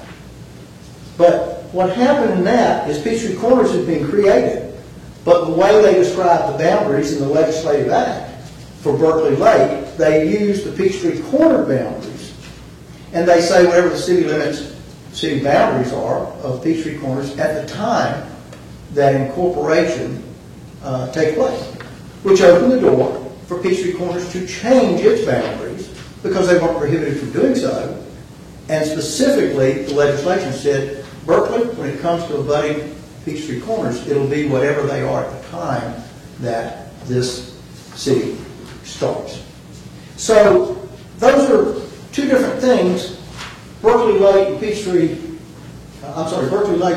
Peachtree Corners really doesn't shed any light, particularly here. City of South Fulton does, because that was legislation from the same General Assembly, and it specifically put an escape clause in 363610 by saying that, and that's what Judge Edward Jackson found. So there was no need to say it here because it's already there. And Governor Barnes is absolutely correct that the General Assembly is presumed to know what the laws are. Well, they know that they have 363610. And if they want it to be something different from that, they'll do what they did in the City of South Fulton legislation. In effect, what the City of Brookhaven is asking is for this court to create a municipal veto of a General Assembly Act. And it's interesting how they say this act isn't effective, but in the case that they talk about, the City of Augusta case, that's a Supreme Court case, the court said it is obvious that the legislature intended the portions of the act providing for a referendum to become effective immediately upon its approval by the governor. So I think the argument that the act doesn't create some level of protection in light of 363610 for the General Assembly and for the people in the area annexed, to be annexed potentially, I think is without merit. If 363610 does not mean what it says, then what the hell does it mean? I mean, it's there. The General Assembly said in 363621 that you must adhere, Mr. Hightower acknowledged that you must, when you use the 100% rule, adhere to the provisions of Article 1. And 363610 is part of Article 1. So they have to adhere to it. And they talk about the Plantation Pipeline case. That case clearly said that municipal authority to annex is limited by the terms of the delegation. The Supreme Court told us that. And if Brookhaven is allowed, in effect, to veto, void this act in any way, then the referendum cannot occur as the legislature intended. The legislature said there'd be a vote, and it's on this property. Under what authority does Brookhaven get to alter that legislation in any way? Because if Century Center is removed,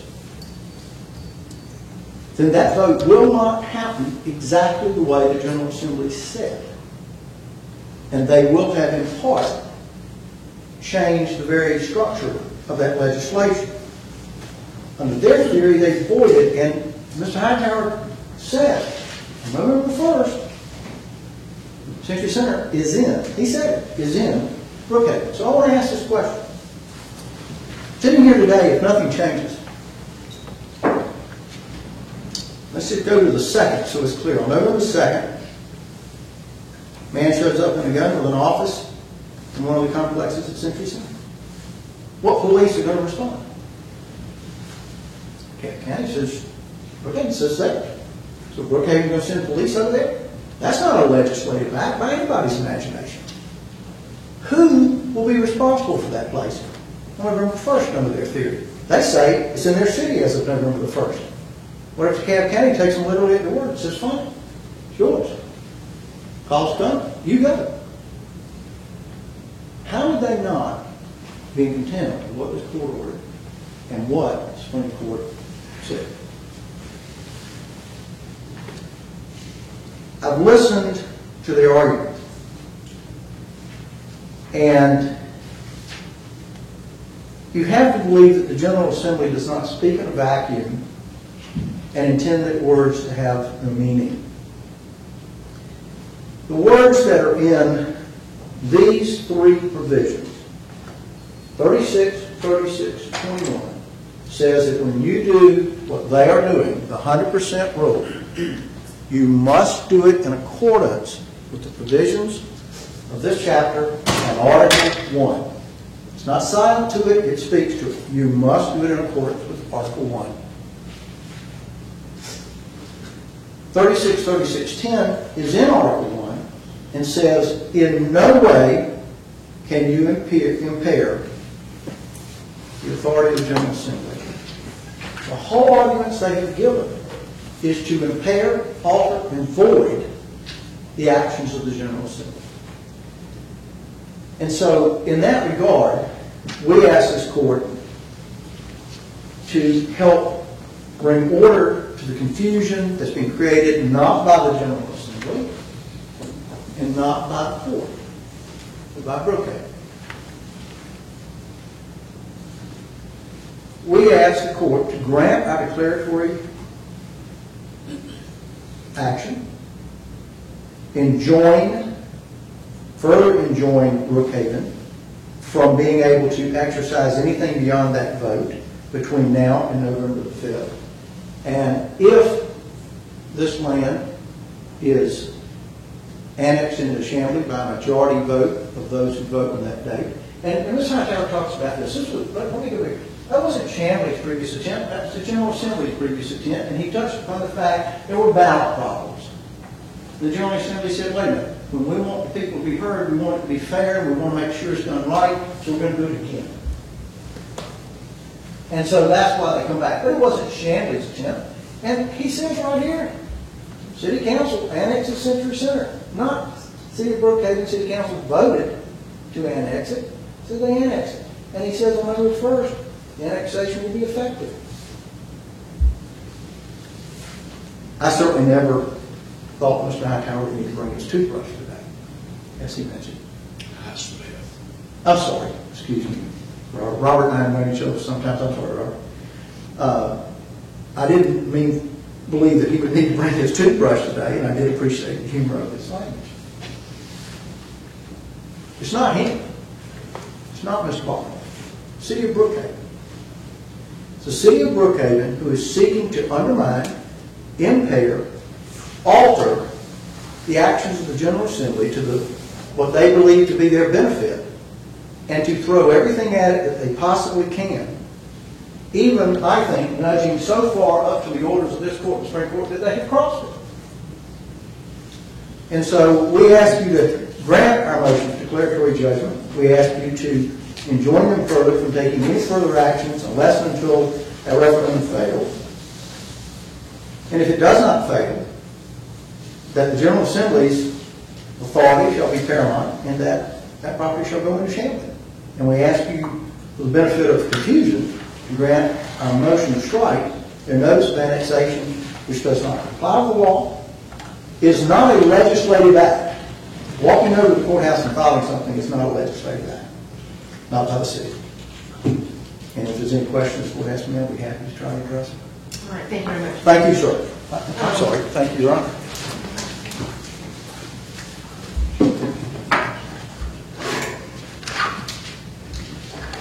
So the court received the order from the Supreme Court indicating that the court did not have the authority to prevent the vote.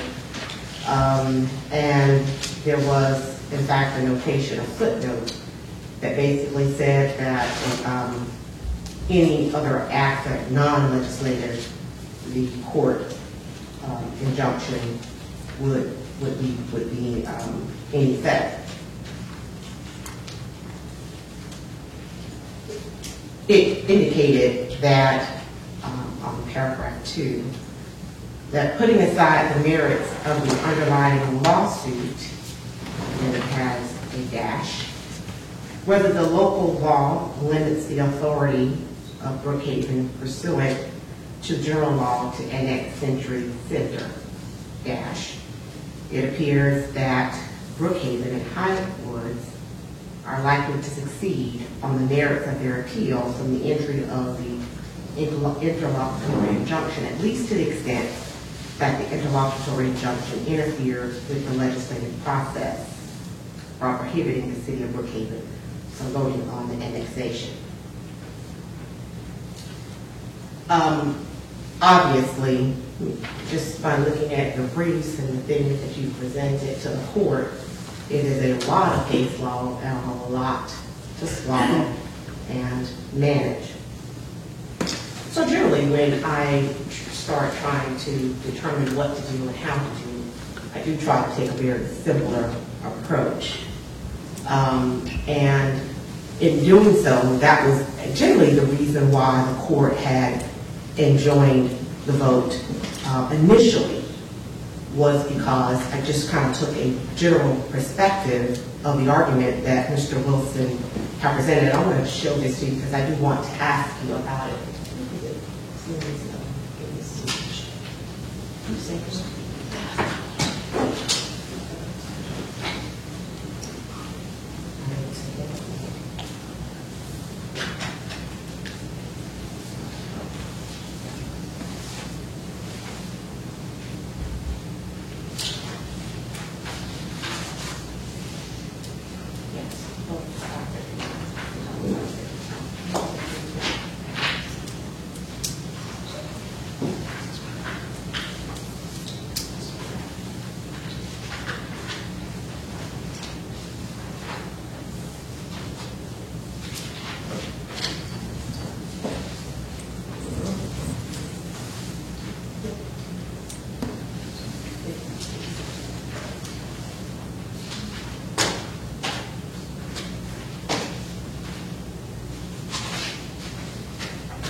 Generally, my approach with regard to handling motions for summary judgment is that I ask my law clerk to go through the documents, she prepares me a memo on them, and then generally I'll go through it and read very briskly the documents. Then I set the hearing so that I have a complete understanding, and then thereafter I go back and really kind of tear through the briefs because it gives me a better perspective. That's just how I normally handle hearings. Most of the summary judgment is a hearing that occurs thereafter. But I want to give this to you because I want to give you a snapshot of how the court just kind of generally viewed it initially when it came before the court, and how I perceived it. I'm going to give you an understanding of why the court is doing the vote in the first place, although apparently Supreme Court indicated that that was not proper. If you look at 3610, as has been read by Mr. Wilson, the last part of it says that, I'll start with the first part. It is express intent. If you probably even got my notes, I think you're underlining the word express, because as Mr. Wilson indicated, this is one of the very few times where the intent is very clear with regard to what the General Assembly intended. in enacting the provisions of this chapter, or to provide for alternate methods for annexing and de-annexing an area or areas into or from the corporate limits of a municipality. And then this next sentence, which has caused much of the issues that we have here today, indicates that except as otherwise expressly provided in this chapter, no provision of this chapter relating to annexation or de-annexation made in any such alternative method is intended to or shall be construed in any way to restrict, limit, or otherwise impair the authority of the General Assembly to annex or de-annex by local act. It is that last few words, impair the authority of the General Assembly to annex or de-annex by local act. Now I'm looking initially from the code itself, and then I turn the page to 517, if you will join me, and Article 1 starts off by saying annexation by local act of the General Assembly. So 36-16 specifically is annexation by local act of the General Assembly. That's the definition, essentially, of 36-16. And Article 1 specifically indicates that you cannot impair the authority of the General Assembly to annex or de-annex by local act. So my concern became, it seems rather clear, by just looking at the code itself, that if you're looking at 36-16, and the title of it is annexation by local act of the General Assembly, and 36-10 specifically indicates that you cannot impair the authority of the General Assembly to be annexed by local act. I considered that Brookhaven had exceeded authority, because it seems very clear to me that that's where we were. And doing some research and just trying to figure out the concept of Brookhaven having the ability and should have the right to vote. I mean, that's fair, not everybody understands that. It being legislative. Should the court involve itself in that particular act, because of course it's legislative, and you become nervous when you start considering those issues. And the court recognized that the Supreme Court might consider it differently, as apparently they have. But I want to give you another case that is quite old, I recognize that, but I'm going to give this to you as well.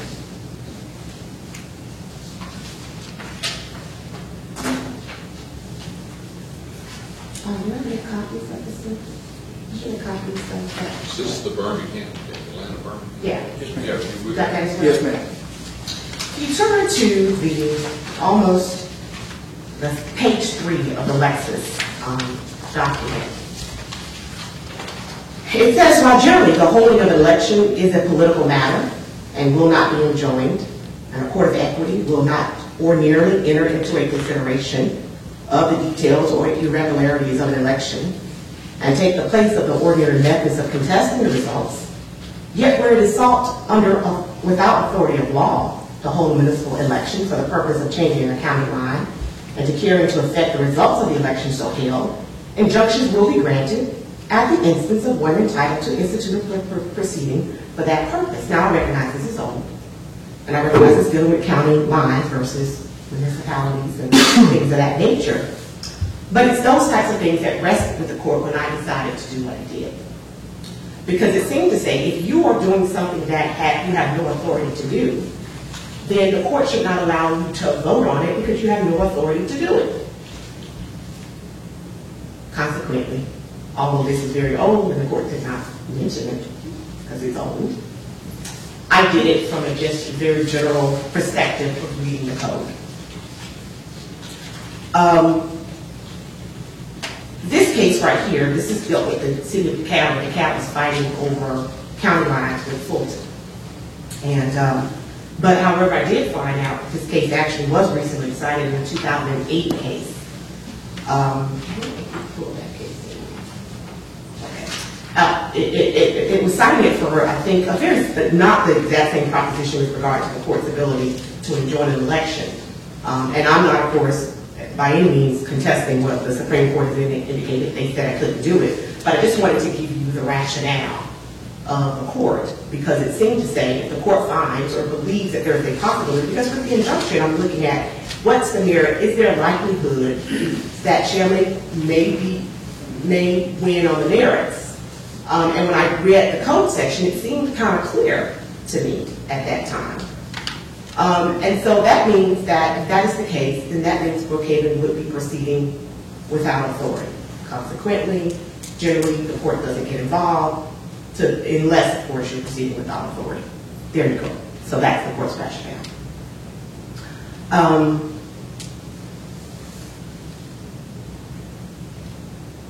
As I indicated, and I'm not making any ruling at this point from the bench, but I just thought that I would at least give you an understanding of where I was for whatever purpose that might be for you.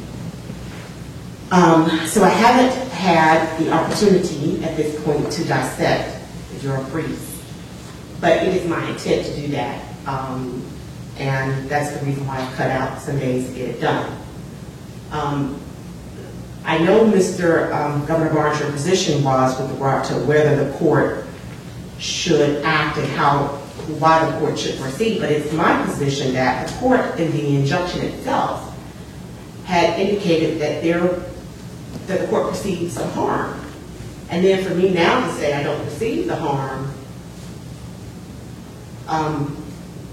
that's not the route that the court wants to go. I think I should respond.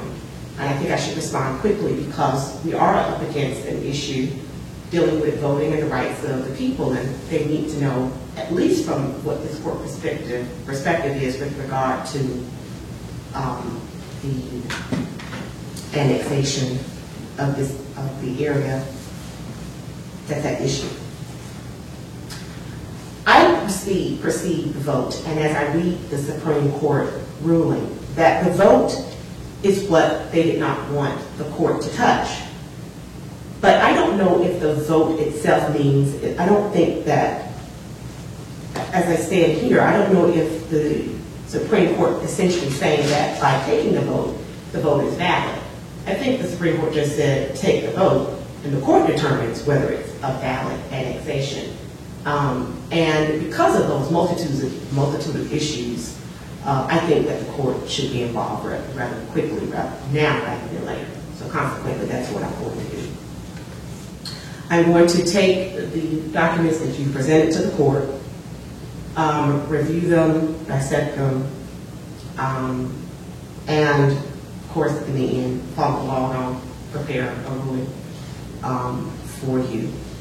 My intent is, as I indicated, to work on it throughout the day, work on it throughout Friday, and hopefully present on first thing Monday morning. Okay, so that's the limitation I give myself. That'll give me the weekend as well. All right? So we're adjourned until Wednesday. Very much, Your Honor. All right. Jesse,